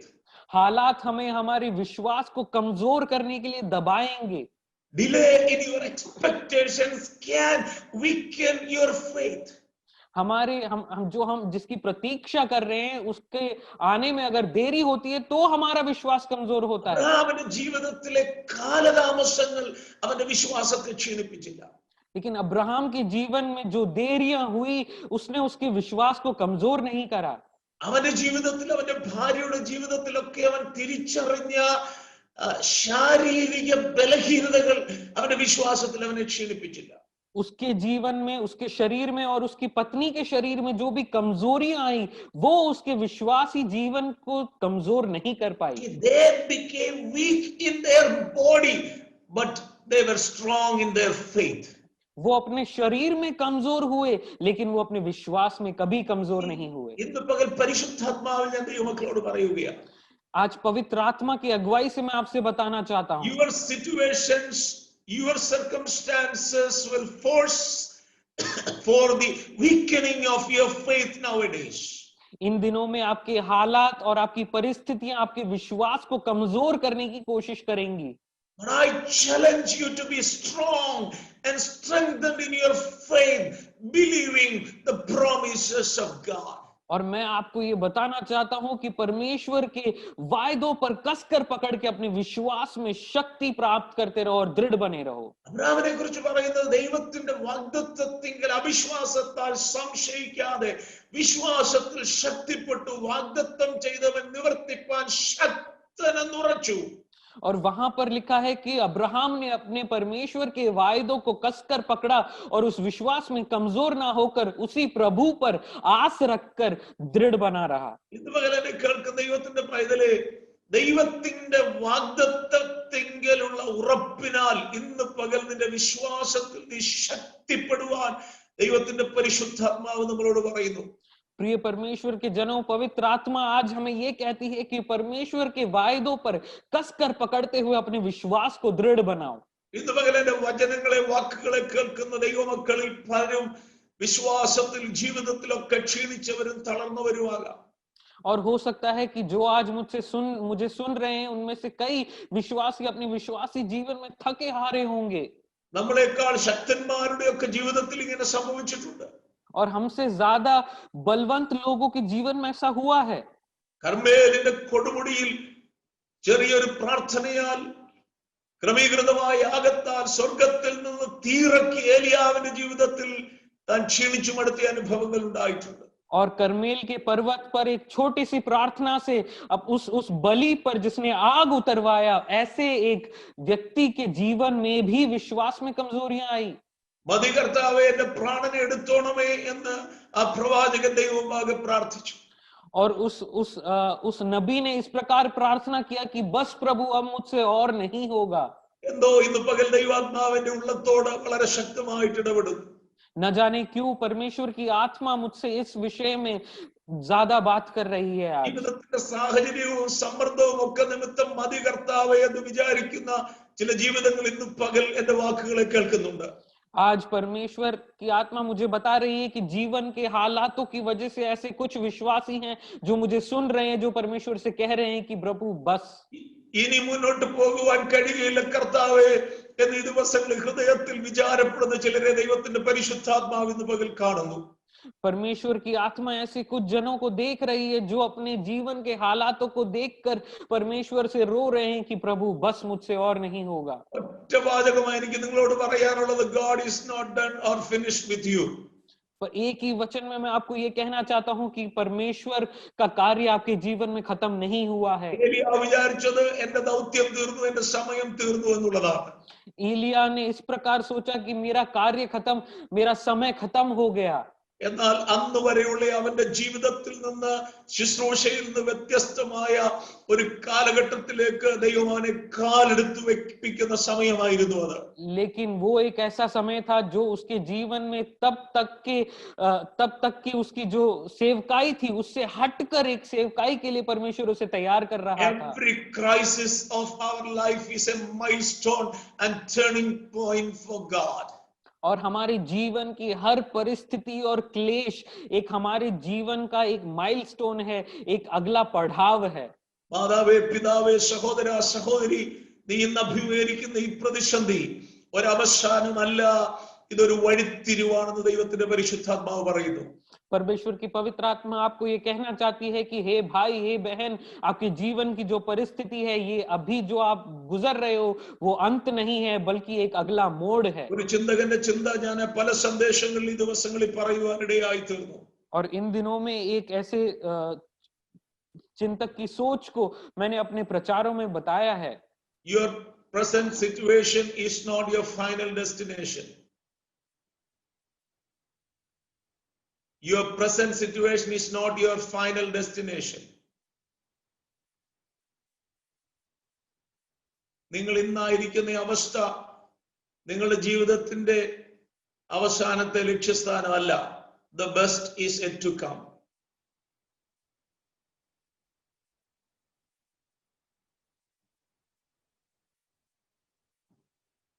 Something wrong with the connections? Pastor P. Matthews, should I continue? എന്നെ മ്യൂട്ട് ആയിരുന്നു പാസ്റ്റർ, ഹോസ്റ്റ് അൺമ്യൂട്ട് ചെയ്യണം.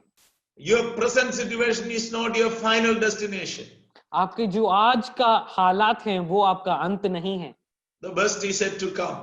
और इससे अच्छा, इससे उत्तम आने वाला है. വിശ്വസിക്കാൻ തയ്യാറുള്ള ആരെങ്കിലും ഉണ്ടോ ഇവിടെ? क्या आप में से कोई है ऐसा जो इस पर विश्वास करता है? ഓർസിർ വന്നിങ്ങനെ ഭാങ്ങി വാക്കൊക്കെ പറഞ്ഞു പോകുമെന്ന് പറഞ്ഞിരുന്ന ആ ചിന്തയിലാണോ നിങ്ങൾ കേട്ടോണ്ടിരിക്കുന്നത്? क्या आप लोग इसी मनोभाव से बैठे हैं कि ओवरसीयर आएंगे और कुछ अच्छी बातें कह के चले जाएंगे?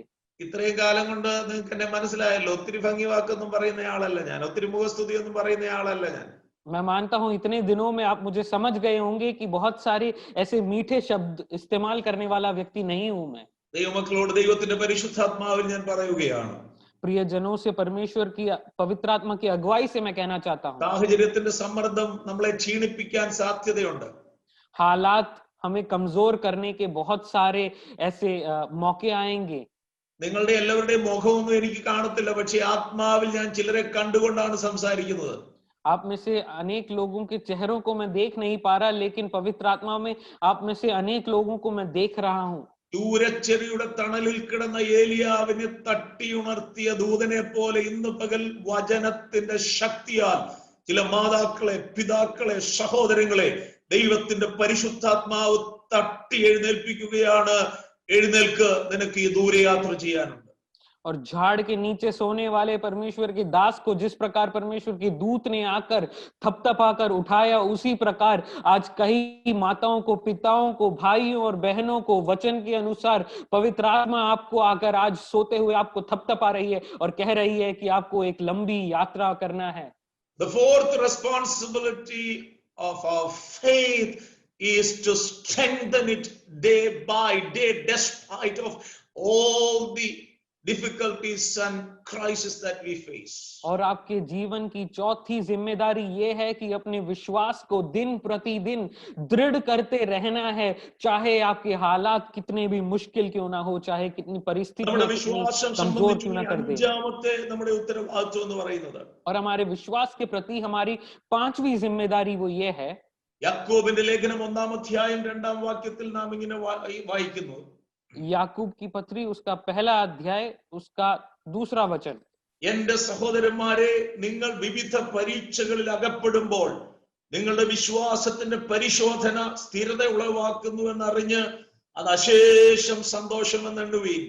वहां पर लिखा है मेरे भाइयों, जब तुम नाना प्रकार की परीक्षाओं में पड़ो तो उसको पूरे आनंद की बात समझो, ये जानकर कि तुम्हारे विश्वास के परखे जाने से धीरज उत्पन्न होता है. നമ്മുടെ വിശ്വാസം സംബന്ധിച്ചുള്ള നമ്മുടെ ഉത്തരവാദിത്വങ്ങളിൽ അടുത്തത് നമ്മുടെ വിശ്വാസത്തിന്റെ പരിശോധനകളെ, പരീക്ഷണങ്ങളെ നാം അതിജീവിക്കണം. Overcome our trials of faith day by day. और हमारे विश्वास के प्रति हमारा अगला जिम्मेदारी ये है कि नाना प्रकार की विश्वास के प्रति परीक्षाओं में हमें जीतना है और उससे अपने आप में धीरज उत्पन्न करना है. നമ്മുടെ വിശ്വാസ ജീവിതത്തിന് പ്രിയമുള്ളവരെ പരീക്ഷണങ്ങളുണ്ട്, പരിശോധനകളുണ്ട്. और हमारे विश्वास के जीवन में अनेक प्रकार की परीक्षाएं आती रहती हैं. നമ്മൾ സ്കൂളിലേക്കും കോളേജിലേക്കും ഒക്കെ നമ്മുടെ കുഞ്ഞുങ്ങളെ വിടുന്നത് പരീക്ഷയ്ക്ക് വേണ്ടിയല്ല, പഠിക്കാനാണ്. और हम अपने बच्चों को स्कूल में और कॉलेज में भेजते हैं परीक्षाओं के लिए नहीं, बल्कि पढ़ने के लिए भेजते हैं. When we are enrolled to a course, you can expect test. और जब हम एक विषय में खुद को एनरोल करते हैं या पढ़ाई के लिए जब हम एनरोल करते हैं, तो हमें ये जानना जरूरी है कि एक परीक्षा भी आएगी. പ്രിയമുള്ളവരെ, ഞാൻ വളരെ ആത്മാർത്ഥമായ ഒരു കാര്യം നിങ്ങളോട് പറയാം. मैं आपसे तहे दिल से आज ये कहना चाहता हूँ. What is this COVID context എന്നൊരു ചോദ്യം ചോദിച്ചാൽ, अगर आपसे पूछे कि इस कोविड के हालात क्या हैं, പല ഉത്തരങ്ങൾ പല വീക്ഷണത്തിൽ നമുക്ക് പറയാൻ പറ്റും. अनेक जवाब हम इसका अनेक रीति से दे सकते हैं. ചില ആളുകൾ പറയും ഇത് ദൈവത്തിന്റെ ക്രോധമാണ്, ന്യായവിധിയാണെന്ന് പറയും. कुछ लोग बोलेंगे कि ये परमेश्वर का क्रोध है और परमेश्वर का दंड है. ചിലർ പറയും കർത്താവിന്റെ വരവിന്റെ ലക്ഷണങ്ങളാണെന്ന് പറയും. कुछ लोग बोलेंगे कि परमेश्वर के आने के कुछ चिन्ह हैं. അങ്ങനെ अनेक ഉത്തരങ്ങളുണ്ട്. എല്ലാറ്റിനും അതിൻ്റെതായ അർത്ഥതലങ്ങളുണ്ട്. അതിനെ ഒന്നും ഞാൻ നിരാകരിക്കുന്നില്ല. और मैं उन सब को धकेलता नहीं हूं. उन सब के वो सभी जवाब सही हैं और उन सब के अपने अपने मतलब भी हैं. എന്നാൽ നമ്മുടെ ഈ ചിന്തകളോടുള്ള ബന്ധത്തിൽ ഇന്ന് പകൽ ഞാൻ നിങ്ങളോട് പറയാം. लेकिन इस सोच के संबंध में आज आपको बताना चाहता हूं. ശുശ്രൂഷകന്മാരെന്നുള്ള നിലയിലും ദൈവമക്കൾ എന്നുള്ള നിലയിലും നമ്മുടെ വിശ്വാസത്തിന്റെ പരിശോധനയുടെ ഏറ്റവും പ്രധാനപ്പെട്ട ഒരു കാലഘട്ടത്തിലൂടെ നമ്മൾ കടന്നു പോവുകയാണ്. एक सेवक होने के नाते और आपके संबंध में विश्वासी होने के नाते अपने विश्वास की सबसे बड़ी परख से हम आज के दिनों में गुजर रहे हैं. ദൈവത്തിന്റെ ദാസന്മാരോട് പ്രത്യേകം ഇന്ന് പകൽ ഞാൻ ഒരു കാര്യം പറയാം. परमेश्वर के सेवकों से आज मैं खास तौर पर कहना चाहता हूँ. ഈ കഴിഞ്ഞ ചില വർഷങ്ങളിലെ നമ്മുടെ ശുശ്രൂഷയും ജീവിതവും ഒക്കെ നമ്മളൊന്ന് പരിശോധിച്ചാൽ, अगर हम पिछले कुछ सालों में अपने जीवन को और हमारी सेवकाई को जरा परखेंगे तो സാധാരണത്വത്തിന്റെ ജീവിതവും ശുശ്രൂഷയും ഒക്കെയാണ് നമ്മൾ മുന്നോട്ട് പോയിക്കൊണ്ടിരുന്നത്. हम एक साधारण रीति से, सरल रीति से अपना जीवन आगे बढ़ा रहे थे. എന്നാൽ ഒരു വലിയ പരിശോധനയുടെ മുമ്പിൽ നമ്മൾ ഈ കാലഘട്ടത്തിലായിരിക്കുക. लेकिन इन दिनों में हम एक बहुत बड़ी परीक्षा का सामना कर रहे हैं. നമ്മുടെ വിശ്വാസം പരിശോധിക്കപ്പെടുകയാണ്. हमारे विश्वास की परीक्षा हो रही है. നമ്മുടെ സമർപ്പണം പരിശോധിക്കപ്പെടുകയാണ്. और हमारे समर्पण का परीक्षा हो रहा है. നമ്മുടെ വിശ്വസ്തത പരീക്ഷിക്കപ്പെടുകയാണ്. और हमारी लॉयल्टी की परीक्षा हो रही है. നമ്മുടെ ഉത്തരവാദിത്വ ബോധം പരീക്ഷിക്കപ്പെടുകയാണ്. हमारी जिम्मेदारी की परीक्षा हो रही है. ആത്മാവിൽ ഞാൻ ദൈവത്തിന്റെ ദാസന്മാരോട് പറയുകയാണ്. पवित्र आत्मा की अगुवाई से परमेश्वर के दासों से मैं कह रहा हूँ, പതറരുത്, തളരരുത്. थक ना जाना, हार ना जाना. വിളിച്ച ദൈവം വിശ്വസ്തനാണ്. जिस प्रभु ने तुम्हें बुलाया है वो सच्चा है. അവങ്കലുള്ള ആശ്രയം മുറുകെ പിടിക്കുന്ന അവന്റെ ഭക്തന്മാരെ ഏതവസ്ഥയിലും കരുതുന്ന കാക്കുന്ന ഒരു ദൈവത്തെയാണ് നാം സേവിക്കുന്നത്. और हम ऐसे परमेश्वर की सेवा करते हैं जो अब मुसीबत हालातों में अपने जनों का हाथ कभी नहीं छोड़ता है. ദൈവമക്കളോട് ദൈവാത്മാവിൽ ഞാൻ പറയുകയാണ്. प्रभु के जनों से पवित्र आत्मा में मैं ये कहना चाहता हूँ. വളരെ അർത്ഥവത്തെങ്കിലും നാം മറന്നുപോയ തിരുവചനത്തിലെ ഒരു വാക്യം നിങ്ങളെ ഞാൻ ഓർമ്മപ്പെടുത്തുകയാണ്. एक ऐसा वचन जो हम में से कई लोग भूल गए हैं, वो आपको याद दिलाना चाहता हूँ. 5-ാം അധ്യായത്തിൽ പൗലോസ് ഇങ്ങനെ പറഞ്ഞു, കാഴ്ചയാലല്ല വിശ്വാസത്താൽ അത്രേ ഞങ്ങൾ നടക്കുന്നത്. और दूसरे कोरिन्थी में इस प्रकार लिखा है कि हम देखा देखी से नहीं बल्कि विश्वास से चल रहे हैं.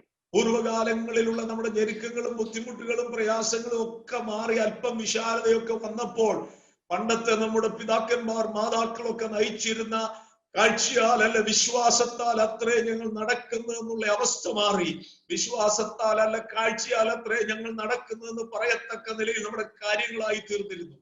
और बीते दिनों में जो हमारे पूर्वज जिस प्रकार अपनी जिंदगी बिता रहे थे उस प्रकार नहीं, बल्कि हम विश्वास से, देखा देखी में नहीं बल्कि विश्वास से हमें आगे बढ़ना बहुत എന്നാൽ ഈ जरूरी है। കാലഘട്ടം നമ്മെ യഥാർത്ഥ വിശ്വാസ ജീവിതത്തിലേക്ക് മടക്കി കൊണ്ടുവരികയാ.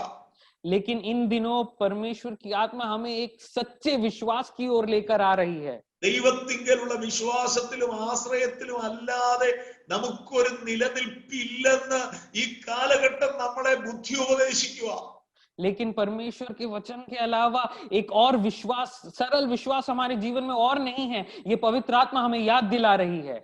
ആകയാൽ ഇന്ന് പകൽ ദൈവത്തിന്റെ മക്കളെ ഞാൻ നിങ്ങളെ ഓർമ്മപ്പെടുത്തുകയാണ്, നമ്മുടെ വിശ്വാസത്തിന്റെ ഈ പരിശോധനയുടെ മുമ്പിൽ നാം അതിനെ അധികം സന്തോഷമെന്ന് എണ്ണണം. और इसीलिए हमें विश्वास के बीच में और परिस्थितियों के बीच में इसको हमें खुशी की हालत में समझना है। ഈ പരീക്ഷിക്കപ്പെടുന്നതും പരിശോധിക്കപ്പെടുന്നതും ഒക്കെ അധികം സന്തോഷമുള്ള കാര്യമല്ലല്ലോ. और परीक्षा लिए जाना और परखे जाना ज्यादा खुशी की बात नहीं है। വിശ്വാസത്തിന്റെ പരിശോധനയെ അധികം സന്തോഷം നേടാനാ യാക്കോബ് പറയുന്നത്. और याकूब कहता है कि विश्वास की इन परिस्थितियों को खुशी की हालत में लो। നമ്മളൊക്കെ സ്കൂളിലും കോളേജിലും ഒക്കെ പഠിച്ച കാലങ്ങളൊന്ന് തിരിഞ്ഞു നോക്കാമെങ്കിലേ ഈ പരീക്ഷ വരുമ്പോ നമുക്ക് എന്തോ ഒരു ടെൻഷനാണെന്നറിയാം. अगर हम स्कूल में और कॉलेज के समय को याद करें तो जब परीक्षाएं आती है तो हम बहुत परेशान हो जाते हैं। പരീക്ഷ വരുന്നെന്നും പറഞ്ഞ് തുള്ളിച്ചാടുന്ന പിള്ളേരെ ആരെങ്കിലും നിങ്ങൾ കണ്ടിട്ടുണ്ടോ? क्या आपने किसी ने ऐसे बच्चे को देखा है जो परीक्षा आने पर खुश हो जाता है? ഈ കോളേജിലെ ഫൈനൽ എക്സാം ഒക്കെ വരുന്ന സമയത്ത് നമ്മുടെ പിള്ളേർ ആരെങ്കിലും വീട്ടിൽ തുള്ളിച്ചാടുന്നുണ്ടെങ്കിൽ നിങ്ങൾ എനിക്ക് പിന്നെ ഒരു മെസ്സേജ് അയക്കണം, എന്റെ പിള്ളേർ എങ്ങനെയാണെന്ന് പിന്നെ ഒരു മെസ്സേജ് അയക്കണം. और अगर ऐसे कोई भी बच्चे आपके घरों में हैं जो परीक्षा आने पर खुश हो जाते हैं तो कृपया आप मुझे मैसेज जरूर करें। ഭൂരിഭാഗം പിള്ളേരെ സംബന്ധിച്ചിടത്തോളം അവർക്ക് ആവലാതിയും പരാതിയും അസ്വസ്ഥതയും പ്രയാസവും ഒക്കെ ആ പരീക്ഷ വരുമ്പോ. और आधे से ज्यादा बच्चे जब परीक्षाएं आती है तो वो परेशान हो जाते हैं और वो क्लेश में हो जाते हैं। എന്നാൽ വളരെ ചുരുക്കം കുഞ്ഞുങ്ങളെ ഞാൻ കണ്ടിട്ടുണ്ട് വളരെ സന്തോഷത്തോടെ ഇന്ന് എന്റെ പരീക്ഷയാണെന്നും പറഞ്ഞു പോകുന്ന കണ്ടിട്ടുണ്ട്. लेकिन ऐसे मैंने कुछ ही बच्चे देखे हैं जो बहुत खुश हो जाते कि हाँ आज मेरा एग्जाम है। എങ്ങനെയുള്ള കുഞ്ഞുങ്ങളാണെന്നറിയാമോ? പരീക്ഷയ്ക്ക് വെൽ പ്രിപ്പയർഡ് ആയിട്ടുള്ള കുഞ്ഞുങ്ങൾ. क्या आप जानते हैं कि वो किस प्रकार के बच्चे हैं? वो ऐसे बच्चे हैं जो जिन्होंने परीक्षा की अच्छे से तैयारी करी है। ഇതെന്റെ പരാജയത്തിനല്ല എന്റെ പ്രൊമോഷനുള്ള ടെസ്റ്റ് ആണെന്ന് മനസ്സിലാക്കുന്ന ഒരു കുഞ്ഞിനെ സംബന്ധിച്ചിടത്തോളം അവൻ പരീക്ഷ എന്ന് പറയുമ്പോൾ തുള്ളിച്ചാടും. एक ऐसा बच्चा जो इस बात को समझ जाता है कि ये परीक्षा मेरे को नष्ट करने के लिए नहीं बल्कि अगली पड़ाव की ओर लेके जाने के लिए है, वैसा बच्चा हमेशा खुश रहेगा। വിശ്വാസത്തിന്റെ പരിശോധന അനുഭവിക്കുന്ന ദൈവമക്കളോട് ദൈവാത്മാവിൽ ഞാൻ പറയുകയാണ്, विश्वास की परख से गुजरने वाले प्रभु के जनों को पवित्र आत्मा में मैं आज ये कहना चाहता हूँ, ഇവിടെ നമ്മുടെ പരാജയമല്ല സംഭവിക്കുന്നത്, നമ്മുടെ പ്രൊമോഷനാ സംഭവിക്കുന്നത്. यहाँ हमारी हार नहीं हो रही है बल्कि अगली पड़ाव की ओर हम चढ़ रहे हैं। പരിശോധനയെ തയ്യാറെടുപ്പോടുകൂടെ ആത്മാവിൽ നേരിടുന്ന ഒരു ദൈവത്തിന്റെ പൈതലിനെ സംബന്ധിച്ചിടത്തോളം യാക്കോബ് പറയുന്നത് പോലെ പരീക്ഷ സഹിക്കുന്ന മനുഷ്യൻ ഭാഗ്യവാൻ, അവൻ കൊള്ളാകുന്നവനായി തെളിഞ്ഞ ശേഷം ദൈവം തനിക്ക് വാഗ്ദത്തം ചെയ്ത ജീവകിരീടം പ്രാപിക്കും.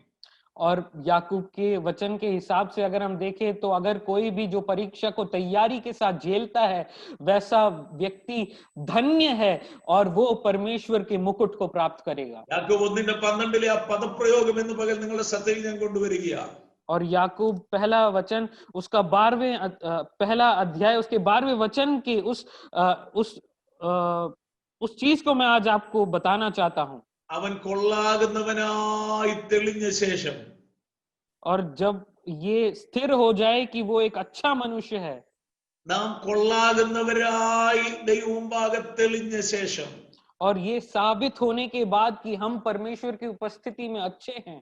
എന്നെ കേൾക്കുന്ന ദൈവമക്കളോട് ദൈവാത്മാവിൽ ഞാൻ പറയുകയാണ്, मुझे सुनने वाले प्रिय जनों को पवित्र आत्मा में मैं कहता हूँ, ദൈവം കടത്തിവിടുന്ന ഈ പരിശോധനയിൽ, ഈ പരീക്ഷണത്തിൽ നീയും ഞാനും കൊള്ളാകുന്നവരായി തെളിഞ്ഞാൽ, और अगर ये साबित हो गया कि इन परीक्षाओं से जो परमेश्वर हमें लेके जाता है उसमें कि हम अच्छे हैं, ഇവിടെയും നിത്യതയിലും ദൈവം നമുക്കായി ഒരുക്കുന്ന അനുഗ്രഹങ്ങളെ നമുക്ക് അവകാശമാക്കുവാനായിട്ട് കഴിയും. इस धरती पर और अनंत जीवन में जो अनुग्रह परमेश्वर हमारे लिए रखता है उसको हम स्वीकार कर पाएंगे। അതുകൊണ്ട് ഇന്ന് പകൽ ആ ഭാഗത്ത് നിന്ന് ഒരു കാര്യം കൂടെ ദൈവമക്കളോട് ഞാൻ പറയും. और उस भाग में से एक चीज और आज प्रभु के जनों को मैं കൊരിന്ത്യർ बताना 10:13 चाहता हूं. പൗലോസ് ഇങ്ങനെ കൊരിന്ത്യയിലെ വിശ്വാസികളോട് പറയുന്നുണ്ട്. Either person. Can you please repeat that? 1 Corinthians 10:13. पहला कोरिन्थी 10वां अध्याय उसके 13वां वचन में हम इस प्रकार पढ़ते हैं. മനുഷ്യർക്ക് നേരിട്ടിട്ടില്ലാത്ത പരീക്ഷ നിങ്ങൾക്ക് വന്നിട്ടില്ല. മനുഷ്യർക്ക് നടപ്പില്ലാത്ത പരീക്ഷ നിങ്ങൾക്ക് നേരിട്ടിട്ടില്ല. 10वें अध्याय उसके 13वें में हम इस प्रकार पढ़ते हैं कि मनुष्यों को जो ऐसा परेशानी परख ना मिली हो वो ऐसा किसी को भी नहीं मिला है. അസാധാരണമെന്ന് നമുക്ക് തോന്നുന്നു എങ്കിലും പ്രിയമുള്ളവരെ, നമ്മൾ മാത്രം ഒറ്റപ്പെട്ട നിലയിലല്ല ഇപ്പോൾ ആയിരിക്കുന്നത്. नामुमकिन लगेगा लेकिन हम एक इकलौतेपन में, एक अलगपन में नहीं हैं अभी. കർത്താവിന്റെ ദാസൻ പറഞ്ഞതുപോലെ അമേരിക്കൻ പ്രസിഡന്റും കുടുംബവും തുടങ്ങി വഴിയരികിൽ വിശ്രമിക്കുന്ന വെറും സാധാരണക്കാരനെ വരെ ഒരു നിരയിൽ നിർത്തിയിരിക്കുന്ന ഒരു പ്രത്യേക സാഹചര്യത്തിലാണ് നമ്മൾ വന്നെത്തിയിരിക്കുന്നത്. हम ऐसे हालातों में हैं कि हम अकेले नहीं हैं. अमेरिकन प्रेसिडेंट से लेकर सड़क किनारे सोने वाला एक व्यक्ति समान रीति से गुजर रहा है. ദൈവത്തിന്റെ വചനം നമ്മോട് പറയുന്നു, മനുഷ്യർക്ക് നടപ്പില്ലാത്ത പരീക്ഷ നിങ്ങൾക്ക് നേരിട്ടിട്ടില്ല. परमेश्वर का वचन आज हमें ये याद दिलाना चाहता है कि मनुष्य की क्षमता से बढ़कर कोई भी परीक्षा हमें नहीं मिली है. ആ വാക്യത്തിൽ നമുക്കൊരു വാഗ്ദത്തമുണ്ട്, പരീക്ഷയോടുകൂടെ അവൻ പോക്കുവഴി നമുക്ക് വരുത്തുന്ന ദൈവമാണ്. और उसी के अंदर परमेश्वर का एक वायदा छुपा है कि परीक्षा के साथ साथ इसको झेलने के लिए एक राह भी परमेश्वर दिखाएगा. പ്രതിസന്ധിയോടുകൂടെ ഒരു പരിഹാരം ഒരുക്കിയ ദൈവത്തെയാണ് ഇന്ന് പകൽക്കാലം നമ്മൾ സേവിക്കുന്നത്. और हम आज एक ऐसे परमेश्वर की सेवा करते हैं जो परीक्षा के साथ साथ उसका जवाब भी हमें उसी के अंदर देता है. അബ്രഹാമിനോട് നിന്റെ ഏകജാതനായ മകനെ ഞാൻ കാണിക്കാനിരിക്കുന്ന ദേശത്ത് കൊണ്ടുപോയി യാഗം കഴിക്കുവാൻ ദൈവം പറഞ്ഞെങ്കിൽ, जब अब्राहम को अपने इकलौते पुत्र को त्याग करने के लिए, बलि करने के लिए परमेश्वर ने जब बोला, ആ വിശ്വാസത്തിന്റെ പരീക്ഷണത്തിന് മുമ്പിൽ പതറാതെ അതിരാവിലെ എഴുന്നേറ്റ് മലമുകളിലേക്ക് യാത്രയായ അബ്രഹാമിന്റെ ജീവിതത്തിൽ, अब्राहम के जीवन में जो उस परख को पहचान कर, उस विश्वास में दृढ़ रहकर अपने बेटे के साथ उस पहाड़ की ओर यात्रा कर रहा है उसकी बलि चढ़ाने के लिए, അവനറിയാതെ മലയുടെ മറുഭാഗത്ത് നിന്ന് അവന് വേണ്ടിയുള്ള കരുതൽ, ഇസഹാക്കിന് പകരമായിട്ടുള്ള ആട്ടുകൊറ്റന്റെ കരുതൽ ഒരുക്കിയ ദൈവത്തെയാണ് ഇന്ന് പകൽക്കാലം ഞാൻ നിങ്ങളും സേവിക്കുന്നത്. और हम एक ऐसे परमेश्वर की सेवा करते हैं जो उस अब्राहम के जाने बिना ही उस पहाड़ के दूसरे छोर पर इसहाक के बदले में बलि वस्तु को तैयार करने वाला एक परमेश्वर. നിന്റെ പ്രതിസന്ധിക്കുള്ള പരിഹാരം ഒരുപക്ഷെ അക്ഷരിക കണ്ണുകൾ കൊണ്ട് നീ കാണുന്നില്ലായിരിക്കും. हो सकता है आज जिस परिस्थिति से तू गुजर रहा है उसका सुझाव आज तुझे नहीं दिख रहा होगा. ചുറ്റും അന്ധകാരം മാത്രം മൂടിയിരിക്കുന്നത് പോലെയാണ് ഒരുപക്ഷെ നിന്റെ ജീവിത സാഹചര്യങ്ങൾ. हो सकता है आज आपके जीवन के हालात ऐसे हो कि चारों तरफ अंधेरा छाया हुआ हो. എന്നാൽ നമ്മുടെ പൂർവ്വപിതാക്കന്മാർ പാടിയൊരു പാട്ടുണ്ടല്ലോ, लेकिन हमारे पूर्वजों ने इस प्रकार एक गीत गाया, കാർമേഘത്തിനുള്ളിലും ഞാൻ മിന്നും സൂര്യശോഭ കാണും. काले बादलों के बीच में भी परमेश्वर के सूर्य के किरण को मैं देखूंगा. ഈ ദിവസങ്ങളിൽ അങ്ങനെയുള്ള പാട്ടുകൾ മാതാക്കളെ, പിതാക്കളെ, സഹോദരങ്ങളെ പാടിക്കൊണ്ട് നടക്കണം. और इन दिनों में ऐसे हालातों में ऐसे गीतों को गाना बहुत जरूरी है. കാർമേഘത്തിനുള്ളിലും ഞാൻ മിന്നും സൂര്യശോഭ കാണും. काले बादलों के बीच में भी जलते हुए सूरज की प्रभाव को हम देखते हैं. ഞാൻ പറയാറുണ്ട്, നട്ടുച്ചയ്ക്ക് സൂര്യൻ കത്തുന്നതിനിടയിലും ഇരുട്ട് കാണുന്ന ആൾക്കാർ. लेकिन आजकल विश्वासियों की कमी जो मैं कहता हूं वो यही है कि दिन दहाड़े जलते सूरज में भी हम अंधेरे को ढूंढते हैं. വിശ്വാസത്തിന്റെ സാധ്യതകളെ കുറിച്ച് പറയത്തില്ല, അവിശ്വാസത്തിന്റെ സാധ്യതകളെ കുറിച്ച് പറയും. विश्वास के बारे में नहीं बात करेंगे, अविश्वास के बारे में बात करते रहेंगे. Talk about the possibility in your faith. विश्वास के अंदर की बातों को बात करें. Just avoid the talks of negativity. अविश्वास की बातों को धकेल दें. ജീവനും മരണവും നമ്മുടെ നാവിന്റെ അധികാരത്തിലെന്നാ ദൈവവചനം നമ്മോട് പറയുന്നത്. परमेश्वर का वचन कहता है कि जीवन और मृत्यु हमारी जुबान के अधिकार से चलती है. Talk positively. और हमेशा अच्छी बातें करें. Talk of God's promises. परमेश्वर के वायदों के बारे में बातें करें. Let words of faith come out of our mouth. परमेश्वर के विश्वास की बातें तुम्हारी जुबान से बाहर निकले Let our words be an encouragement to others. और हमारे विश्वास की बातें दूसरों को दृढ़ करे। Don't disappoint anyone with your words. किसी को भी अपने वचनों से कमजोर ना करें। ആകയാൽ ഈ ദിവസങ്ങൾ ദൈവമക്കളോട് ഞാൻ ദൈവാത്മാവിൽ പറയുക, और परमेश्वर के वचन के अनुसार आज मैं आपको बताना चाहता हूँ, വിശ്വാസത്തിന്റെ പരിശോധനകളെ ദൈവാത്മ ശക്തിയാലും വിശ്വാസത്താലും നാം അതിജീവിക്കുവാനായിട്ട് ഇടയായിത്തീരണം. विश्वास की परीक्षाओं को परमेश्वर के वचन से, परमेश्वर की आत्मा की शक्ति से हमें जीतना है। ആരും പരിശോധനയുടെ മുമ്പിൽ പതറരുത്. कोई भी परीक्षाओं के आगे अटल ना हो जाए। വളർച്ച വരുന്നുവെന്ന് തോന്നുമ്പോ ഉണ്ടല്ലോ, ഉടനെ നോക്കാൻ ഒരിടം ഞാൻ നിങ്ങൾക്ക് ചൂണ്ടിക്കാണിച്ചു തരാം. और जैसे ही आपके जीवन में कमजोरी आती है, मैं एक ऐसी जगह आपको दिखाता हूं जहां की तरफ आपको मुड़ना है। അധ്യായം നമുക്ക് പരിചയമുള്ള വാക്യമാണ്. എബ്രായർ 12 നമുക്ക് പരിചയമുള്ള അധ്യായമാണ്. इब्रानी 12वां अध्याय हम सब बहुत सुपरिचित हैं। 11ാം അധ്യായം മുഴുവൻ നമ്മൾ വായിക്കുന്നത് നല്ലതാണ്. और 11वां अध्याय पूरा पढ़ेंगे तो बहुत ही अच्छा है। എന്നാൽ 12ാം അധ്യായത്തിലേക്ക് വരുമ്പോൾ എന്താ നമ്മളോട് പറയുന്നതെന്ന് അറിയാം? लेकिन 12वें अध्याय की ओर जब हम आते हैं, वहां क्या कहता है? ആകയാൽ സാക്ഷികളുടെ ഇത്ര വലിയ സമൂഹം നമുക്ക് ചുറ്റും നിൽക്കുന്നുണ്ട്. और वहां लिखा है कि गवाहों का एक ऐसा बड़ा बादल हमें घिरा हुआ है। രണ്ട് ലക്ഷ്യങ്ങളിലേക്കാണ് ആ വാക്യങ്ങൾ ചൂണ്ടുന്നത്. वो हमें दो विभिन्न लक्ष्यों की ओर हमें दिखाता है। ഒന്ന് സാക്ഷികളുടെ ഒരു വലിയ സമൂഹം. पहला, गवाहों का एक बहुत बड़ा झुंड। അവരെ കുറിച്ച് എന്താ പറയാനുള്ളതെന്ന് അറിയാമോ? उनके बारे में क्या कह सकते हैं? അവർ നമ്മളെക്കാൾ പ്രതിസന്ധികളെ അഭിമുഖീകരിച്ചവരാ. वो हमसे भी ज्यादा बड़े परिस्थितियों का सामना कर चुके हैं। നമ്മളെക്കാൾ പ്രശ്നങ്ങളെ നേരിട്ടവരാ. हमसे भी ज्यादा परेशानियां झेल चुके हैं। നമ്മളെക്കാൾ കഷ്ടങ്ങളിലൂടെ കടന്നുപോയവരാ. हमसे ज्यादा मुसीबतों से गुजरे हैं। ബുദ്ധിമുട്ടുകളും ഞെരുക്കങ്ങളും അനുഭവിച്ചവരാ. बहुत सारी परेशानियां और क्लेशों को झेला है उन्होंने। പലരും അവരുടെ വിശ്വാസത്തിന് വേണ്ടി പ്രാണത്യാഗം ചെയ്തവരാ. उनमें से कई लोग ऐसे हैं जो अपने विश्वास के लिए अपनी जान गवा बैठे। ജീവിതം കൊണ്ടും മരണം കൊണ്ടും ദൈവത്തെ മഹത്വപ്പെടുത്തിയവരാ. जीवन से और अपनी मृत्यु से परमेश्वर की महिमा की है। എബ്രായ വിശ്വാസികൾ അവരുടെ വിശ്വാസത്തിൽ ക്ഷീണിച്ചു പോയപ്പോ, इब्राय विश्वासी जब अपने विश्वास में कमजोर हो गए, പലരും പിന്മാറ്റത്തിലേക്ക് കടന്നു പോകുവാൻ തുടങ്ങിയപ്പോ, अनेक लोग विश्वास से पीछे जाने लगे। എബ്രായ ലേഖനക്കാരൻ അവരെ വിരൽ ചൂണ്ടിക്കാണിക്കുക. इब्रानी उनकी तरफ अपनी उंगली को करके इस प्रकार कहते हैं, See this crowd or cloud of witnesses. इस बड़े गवाहों के समूह को देखो। ഈ സാക്ഷികളുടെ ഇത്ര വലിയ സമൂഹം നമുക്ക് ചുറ്റും നിൽക്കുക. ऐसे एक बहुत बड़े गवाहों के झुंड हमारे चारों ओर है। എന്നെ കേൾക്കുന്ന ദൈവത്തിലെ ഞാനും നീയും കടന്നു പോകുന്ന വിഷയങ്ങൾ വളരെ ചെറുതാ. प्रिय परमेश्वर के जनों, आप और मैं जिन परेशानियों से गुजर रहे हैं वो सब केवल तुच्छ है, छोटी है। എന്നാൽ ഈ സാക്ഷികളുടെ സമൂഹമൊക്കെ കടന്നുപോയ പ്രതിസന്ധികൾ വളരെ വലുതാ. लेकिन ये गवाहों का झुंड जिन परेशानियों से गुजरा है वो बहुत बड़ी थी। അവരങ്ങനെ നിൽക്കുന്നത് കൊണ്ട് എബ്രായ ലേഖനക്കാരൻ പറയുക, നിങ്ങളുടെ ഓട്ടം നിങ്ങൾ സ്ഥിരതയോടെ ഓടുക.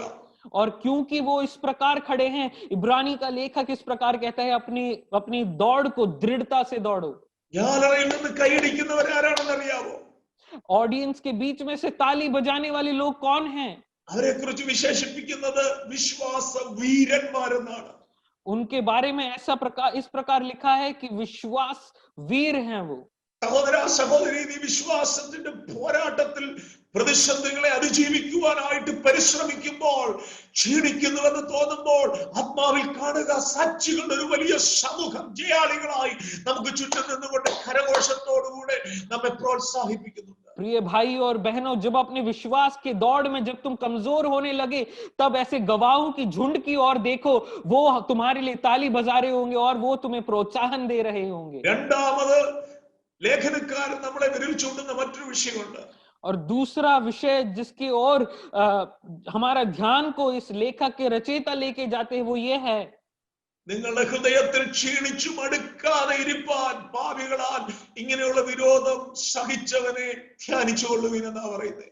वहां पर लिखा है कि जब ऐसे परेशानियों से गुजर रहे तो कमजोर ना होने के लिए ऐसे एक व्यक्ति की ओर देखो जो इन सबको जीत चुका है। വിശ്വാസത്തിന്റെ നായകനും പൂർത്തി വരുത്തുന്നവനുമായ യേശുവിനെ നോക്കാൻ, परमेश्वर की ओर देखो जो हमारे विश्वास का रचयिता है और पूर्ति करने वाला परमेश्वर। പകൽ ദൈവമക്കളോട് ഞാൻ ഒരു കാര്യം പറയാം. आज प्रभु के जनों को मैं एक बात बताना चाहता हूँ, ഞാനും നീയും എത്ര വലിയ വെല്ലുവിളി അഭിമുഖീകരിച്ചാലും, आप और मैं चाहे जितने भी बड़े ललकार को झेल रहे हों, ഏത് വലിയ പ്രതിസന്ധിയിലൂടെ കടന്നു പോയാലും, कितने भी बड़े परेशानी से गुजर रहे हो, കഷ്ടതയുടെ കഠിനമായ ശോധന, തീയിൽ ശോധന കഴിക്കുന്ന പൊന്നിനേക്കാൾ വിലയേറിയതായാലും, परमेश्वर की सबसे ज्यादा मुसीबत की आग से भी क्यों ना गुजर रहे हो, നീയും ഞാനും രണ്ട് കാര്യം ചെയ്യാൻ തയ്യാറായാ മതി. आप और मैं सिर्फ दो चीजों को समझना जरूरी है. ഒന്ന്, സാക്ഷികളുടെ വലിയ സമൂഹത്തെ ഒരു നിമിഷം ധ്യാനിക്കണം. पहले उस गवाहों के बड़े झुंड के बारे में जरा सोचें. രണ്ടാമത്, വിശ്വാസത്തിന്റെ നായകനും പൂർത്തി വരുത്തുന്നവനുമായ യേശുവിനെ നോക്കിയിട്ട് അവന്റെ ക്രൂശിനെ ഒന്ന് ധ്യാനിക്കണം. और दूसरी बात ये हमें जो करनी है वो ये है, उस परमेश्वर की ओर देखो जो हमारे विश्वास का रचयिता और पूर्ति करने वाला है. ഇന്ന് പകൽ ആത്മാവിൽ ഞാൻ ദൈവമക്കളെ പ്രബോധിപ്പിക്കുക. आज पवित्र आत्मा में मैं आपको ये अगुवाई देना चाहता हूँ. നിനക്ക് അടക്കുവാൻ കഴിയാത്ത ഭാരം അകത്ത് നിറയുമ്പോൾ, जब ऐसी परेशानी जो दिल में हम संभाल ना पा रहे हो, പിടിച്ചു നിൽക്കുവാൻ കഴിയുന്നില്ലെന്ന് നിനക്ക് തോന്നുമ്പോൾ, कई बार ऐसा जब लगे कि और नहीं हो सकता, എല്ലാം കൈവിട്ടു എന്ന് നിനക്ക് നിന്റെ ഉള്ളത്തിൽ വിചാരം വരുമ്പോൾ, जब अंदर ये सोच आए कि सब हाथ से निकल गया, നിന്റെ കണ്ണുകളെ അടച്ച് കൈകളെ മലർത്തിയ കാൽവരി ക്രൂശിനെ ഒന്ന് ധ്യാനിക്കണം. अपने आंखों को बंद करके अपने हाथों को उठाकर उस क्रूस की ओर जरा देखें. ആ ക്രൂശിൽ നിന്ന് വ്യാപരിക്കുന്ന ഒരു ദൈവശക്തിയുണ്ട്. उस क्रूस में से एक शक्ति है जो प्रकट होती है. ക്രൂശിതനായ നമ്മുടെ രക്ഷകനും നമ്മുടെ ജീവിതത്തിലേക്ക് പകരപ്പെടുന്ന ഒരു വലിയ വ്യാപാര ശക്തിയുണ്ട്. वो एक ऐसी शक्ति है जो हमारे लिए क्रूस पर मरे हुए प्रभु यीशु मसीह के द्वारा हमारे अंदर आती है. യേശുവിന്റെ നാമത്തിൽ ഇന്ന് പകൽ ഈ സുമാധ്യമത്തിലൂടെ ഞാൻ അധികാരത്തോടു കൂടെ പ്രസ്താവിക്കുക. पर प्रभु यीशु मसीह के नाम से अधिकार के साथ इस जूम के माध्यम से मैं आपको बताना चाहता हूँ, ീണതരെ ബലപ്പെടുത്തുന്ന ദൈവശക്തിയുടെ വ്യാപാരം ക്രൂശ് മുഖാന്തരം എന്നെ കേൾക്കുന്ന ദൈവമക്കളിൽ, ശരീരത്തിൽ, മനസ്സിൽ, ആത്മാവിൽ ഇന്ന് പകൽ ശക്തിയോടുകൂടെ വ്യാപരിക്കുക. कमजोरों को दृढ़ करने वाली पवित्र आत्मा की शक्ति आज ऐसे कोई भी हो जो क्लेश और परेशानी से गुजर रहे हो, उनके शरीर में उतर आए. നീ ആരാധനയ്ക്ക് വന്നതുപോലെയല്ല അവസാനിപ്പിക്കാൻ പോകുന്നത്. तू जिस प्रकार आराधना के लिए आया वैसे नहीं हम रोकने वाले हैं. തലകുനിച്ചാണ് നീ തുടങ്ങിയതെങ്കിൽ തല ഉയർത്തി അവസാനിപ്പിക്കുന്ന തലത്തിലേക്ക് ഇന്ന് പകൽ പരിശുദ്ധാത്മാവ് വചനത്തിലൂടെ നിന്നെ കൊണ്ടുപോകുന്നത്.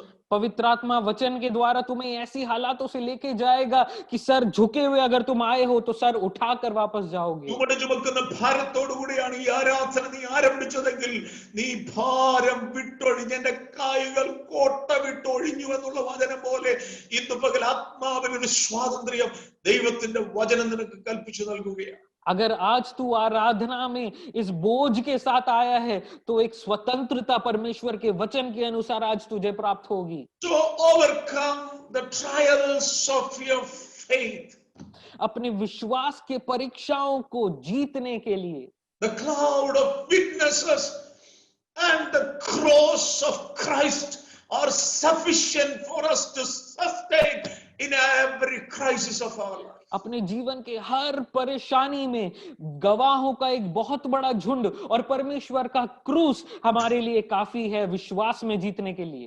Our sixth responsibility related to faith, और हमारी छठी जिम्मेदारी विश्वास के प्रति वो ये है, that is to practice our faith through works. പ്രവൃത്തികളിലൂടെ നമ്മുടെ വിശ്വാസത്തെ വെളിപ്പെടുത്തുക എന്നുള്ളത്.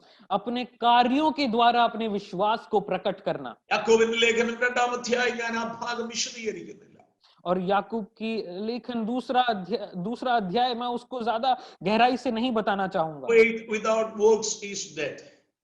विश्वास के बिना के हरकतें मृत्यु है. പ്രവൃത്തിയില്ലാത്ത വിശ്വാസം നിർജീവമാണ്.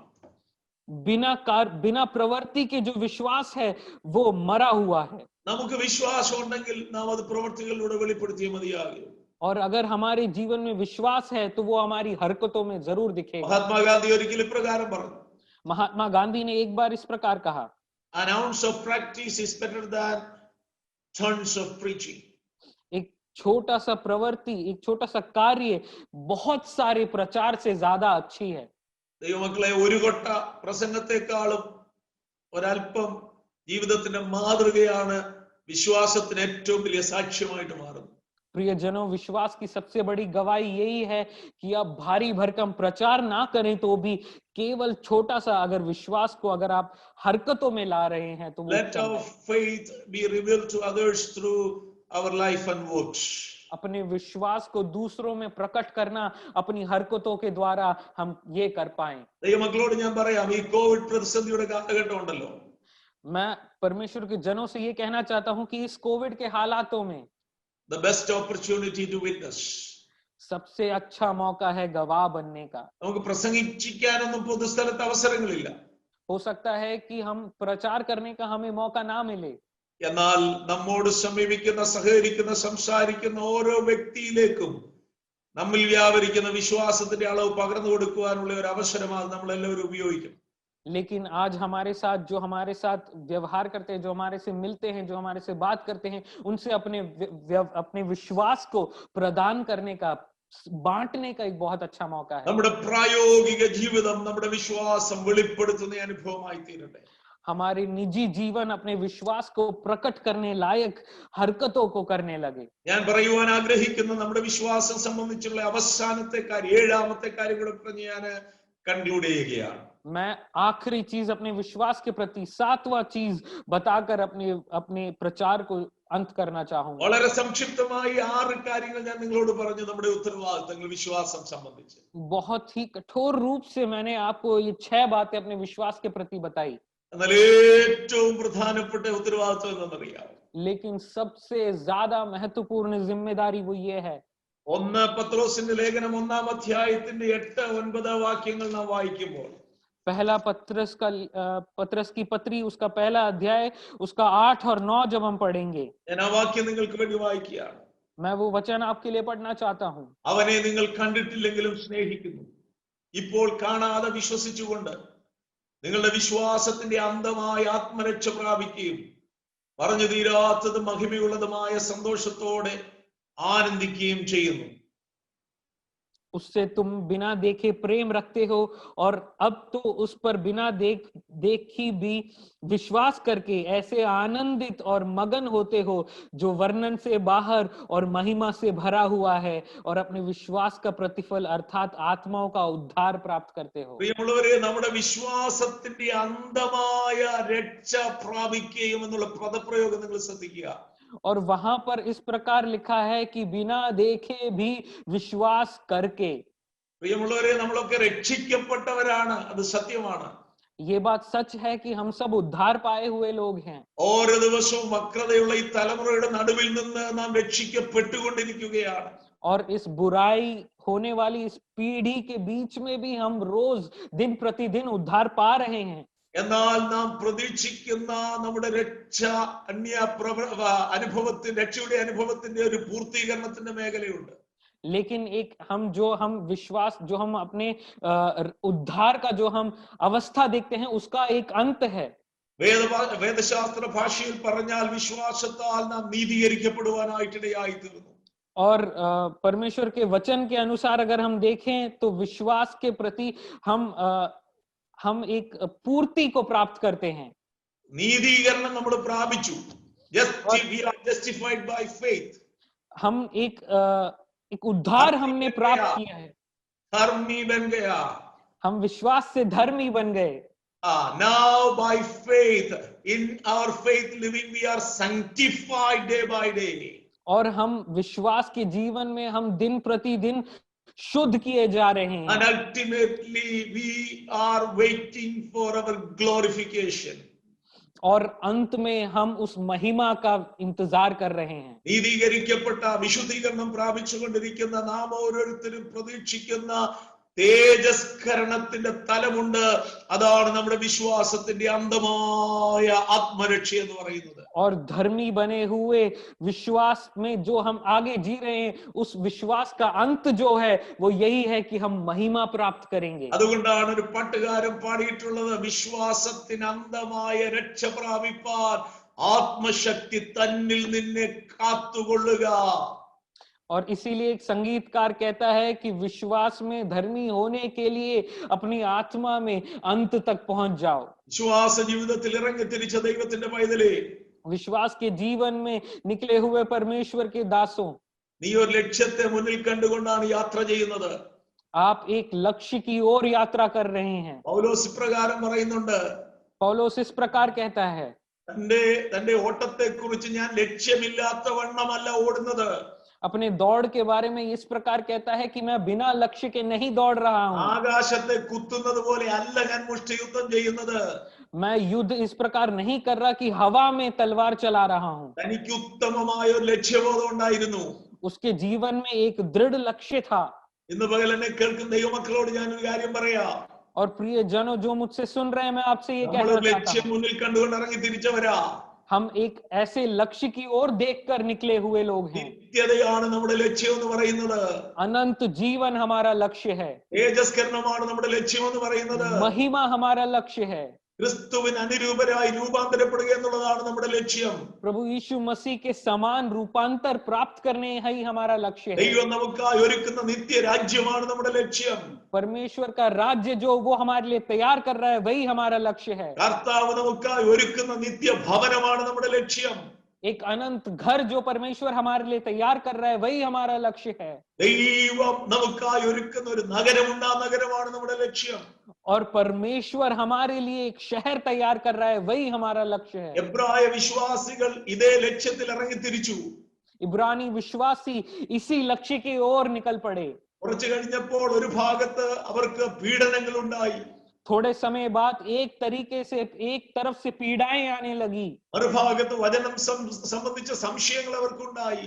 और दूसरे स्तर पर वचन के अनुसार उनके जीवन में डाउट्स आने लगे. അങ്ങനെ ചില ആളുകളൊക്കെ വിശ്വാസത്തിൽ നിന്ന് പിന്തിരിഞ്ഞു പോകുവാനിടയായി തീർന്നു. और इन कारणों की वजह से अनेक लोग विश्वास से पीछे हटने लगे. അങ്ങനെയുള്ളവരെ പ്രബോധിപ്പിച്ചുകൊണ്ട് എബ്രായ ലേഖനക്കാരൻ ലേഖനം എഴുതുമ്പോൾ 10-ാം അധ്യായത്തിന്റെ 35 മുതലുള്ള വാക്യങ്ങൾ നിങ്ങൾ ശ്രദ്ധിക്കണം. और ऐसे लोगों के लिए जब ये लेखक लिख रहा था, उसके 10वें अध्याय 35वें वचन से जब हम पढ़ते हैं तो ये ആ लिखा है. വാക്യങ്ങൾ നിങ്ങളുടെ ശ്രദ്ധയ്ക്ക് വേണ്ടി ഞാൻ വായിക്കുക. എബ്രായർ 10:35 മുതൽ. इब्रानियों की पत्री 10 का 35वां वचन मैं आपके लिए पढ़ना चाहता हूँ. അതുകൊണ്ട് മഹാപ്രതിഫലമുള്ള നിങ്ങളുടെ ധൈര്യം തള്ളിക്കളയരുത്. क्योंकि तुम्हें धीरज धरना आवश्यक है. ദൈവേഷ്ടം ചെയ്ത് വാഗ്ദത്തം പ്രാപിപ്പാൻ സഹിഷ്ണുത നിങ്ങൾക്ക് ആവശ്യം. ताकि परमेश्वर की इच्छा को पूरी करके तुम प्रतिज्ञा का फल पाओ. ഇനിയും എത്രയും അല്പകാലം കഴിഞ്ഞിട്ട് വരുവാനുള്ളവൻ വരും, താമസിക്കുകയുമില്ല. क्योंकि अब बहुत ही थोड़ा समय रह गया है, जबकि आने वाला आएगा और देर ना करेगा. എന്നാൽ എന്റെ നീതിമാൻ വിശ്വാസത്താൽ ജീവിക്കും. पर मेरा धर्मी जन विश्वास से जीवित रहेगा. പിന്മാറുന്നു എങ്കിൽ എന്റെ ഉള്ളത്തിന് അവനിൽ പ്രസാദമില്ല. और यदि वो पीछे हट जाए तो मेरे मन उससे प्रसन्न ना होगा. അടുത്ത വാക്യം നിങ്ങൾ പ്രത്യേകം ശ്രദ്ധിക്കണം. और अगले वचन पर खास ध्यान देना. നാമോ നാശത്തിലേക്ക് പിന്മാറുന്നവരുടെ കൂട്ടത്തിലല്ല. पर हम हटने वाले नहीं कि नाश की ओर जाएं. വിശ്വസിച്ച് ജീവരക്ഷ പ്രാപിക്കുന്നവരുടെ കൂട്ടത്തിൽ അത്രേ ആകുന്നു. पर विश्वास करने वाले हैं कि प्राणों को बचाएं. പ്രിയമുള്ളവരെ, യേശുക്രിസ്തുവിനെ വിശ്വസിച്ചിറങ്ങി തിരിച്ചവരെ ഇവിടെ രണ്ടായി തിരിക്കുകയാണ്. प्रिय जनों, प्रभु यीशु मसीह से विश्वास कर निकले हुए लोगों को 2 भागों में यहाँ बांट रहे हैं. മക്കളോട് ഞാൻ പറയാം, ഈ കോവിഡ് കാലഘട്ടം സഭയിലുള്ള ആളുകളെ രണ്ടായി തരംതിരിക്കുകയാണ്. प्रिय जनों, मैं आपको ये बताना चाहता हूं कि कलीसिया के अंदर के लोगों को ये कोविड के हालात 2 हिस्सों में बांट रहा है. ഒന്ന് നാശത്തിലേക്ക് പിന്മാറുന്ന ഒരു കൂട്ടം. पहला एक ऐसा झुंड जो नाश की ओर जा रहा है. വിശ്വാസത്യാഗികളായി മാറുന്ന ഒരു കൂട്ടം. विश्वास को त्याग करने वाला एक झुंड. പ്രമാണങ്ങളെ വിട്ട് പിന്തിരിയുന്ന ഒരു കൂട്ടം. व्यवस्था से मुड़कर हटने वाला झुंड. ദൈവത്തെ തള്ളിക്കളയുന്ന ഒരു കൂട്ടം. प्रभु को धकेलने वाला एक झुंड. ആത്മീയ ജീവിതം അവസാനിപ്പിക്കുന്ന ഒരു കൂട്ടം. आत्मिक जीवन का नाश करने वाला एक എന്നാൽ झुंड. മറുവശത്ത് ഒരു കൂട്ടത്തെ കുറിച്ച് പറയുന്നു. लेकिन दूसरी ओर एक ऐसे झुंड की बात हो रही है. വിശ്വസിച്ച് ജീവരക്ഷ പ്രാപിക്കുന്ന ഒരു കൂട്ടം. विश्वास करके अपने प्राणों को बचाने वाला एक झुंड. പരീക്ഷകളെ അതിജീവിച്ച് നിത്യതയെ അവകാശമാക്കുന്ന ഒരു കൂട്ടം. परीक्षाओं में जीतकर अनंत जीवन को स्वीकार करने वाला एक झुंड. പ്രാണനെ ത്യജിച്ച് വിശ്വാസത്തിന്റെ അന്തമായ ആത്മരക്ഷ പ്രാപിക്കുന്ന ഒരു കൂട്ടം. अपने प्राणों को त्याग करके भी विश्वास की पूर्ति के लिए दृढ़ खड़े रहने वाला एक झुंड. സഹോദരങ്ങളെ, ദൈവാത്മാവിൽ ഇന്ന് പകൽ ഞാൻ ചോദിക്കട്ടെ, भाइयों, परमेश्वर की आत्मा में मैं आपसे पूछना चाहता हूँ, ഇന്ന് ദൈവം ഒരു വേർതിരിവ് വരുത്തിയാൽ നീ ഏത് കൂട്ടത്തിലാകും? अगर आज परमेश्वर 2 हिस्सों में बांटेगा तो तुम कौन से झुंड में हो? പിന്മാറുന്നവരുടെ കൂട്ടത്തിലോ വിശ്വസിച്ച് ജീവരക്ഷ പ്രാപിക്കുന്നവരുടെ കൂട്ടത്തിലോ? हटने वालों के झुंड में या विश्वास करके प्राण को बचाने वाले झुंड में? എബ്രായർ 11:13 മുതൽ ഇങ്ങനെ നാം വായിക്കുന്നു. इब्रानी 11 के 13वें वचन से हम इस प्रकार पढ़ते हैं, അവരെല്ലാവരും വാഗ്ദത്ത നിവർത്തി പ്രാപിക്കാതെ, और वो सब अपने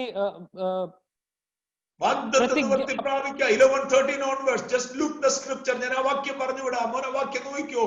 അവരെല്ലാവരും വാഗ്ദത്ത നിവർത്തി പ്രാപിക്കാതെ തങ്ങൾ ഭൂമിയിൽ അന്യരും പരദേശികളും എന്ന് ഏറ്റുപറഞ്ഞ് ദൂരത്ത് നിന്ന് കണ്ടു അഭിനന്ദിച്ചു.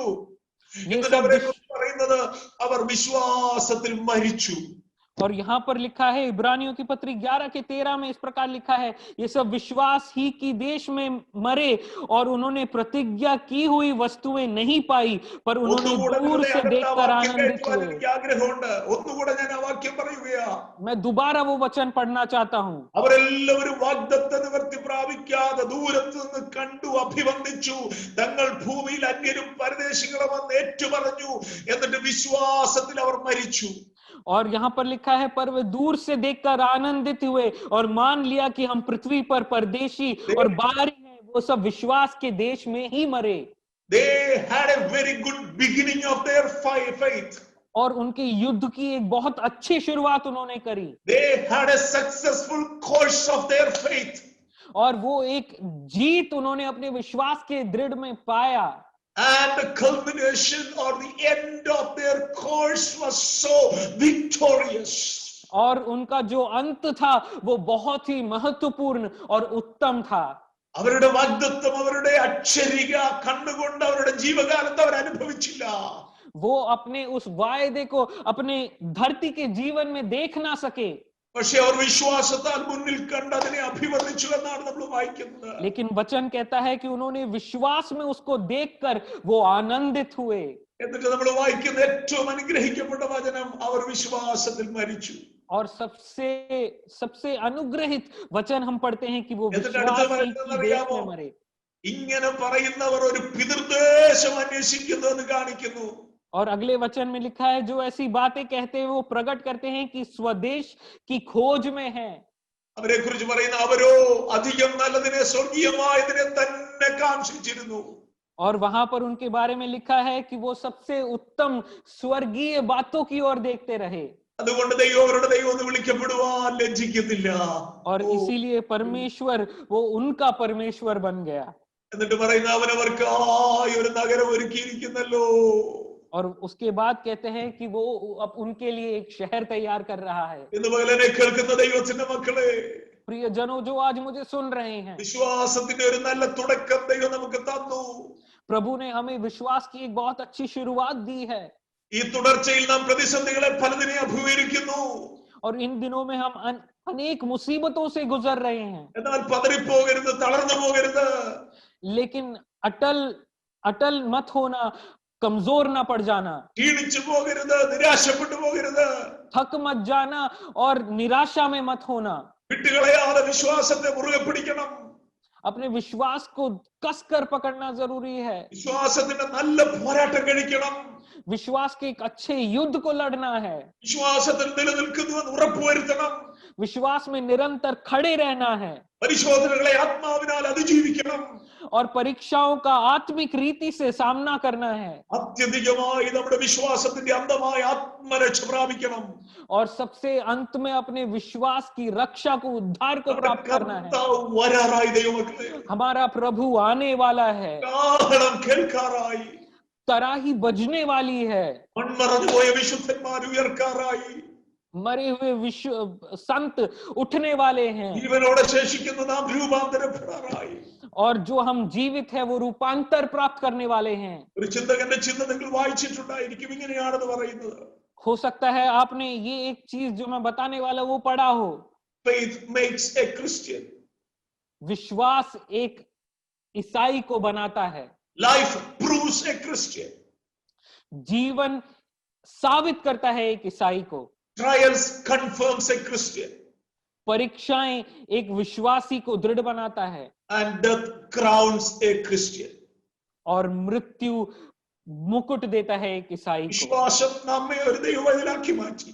विश्वास हमें एक प्रभु का दास बनाता है നമ്മുടെ ജീവിതം നമ്മുടെ വിശ്വാസത്തെ തെളിയിച്ചുകൊണ്ടിരിക്കുന്നു. और हमारा जीवन हमारे इस विश्वास को साबित करता रहता है നമ്മുടെ പരിശോധനകൾ നമ്മുടെ വിശ്വാസത്തെ ഉറപ്പിച്ചുകൊണ്ടിരിക്കുന്നു. और हमारी परीक्षाएं हमारे विश्वास को दृढ़ बनाती है। ഇനി ഒന്നുകൂടെ സംഭവിക്കാൻ പോവാ.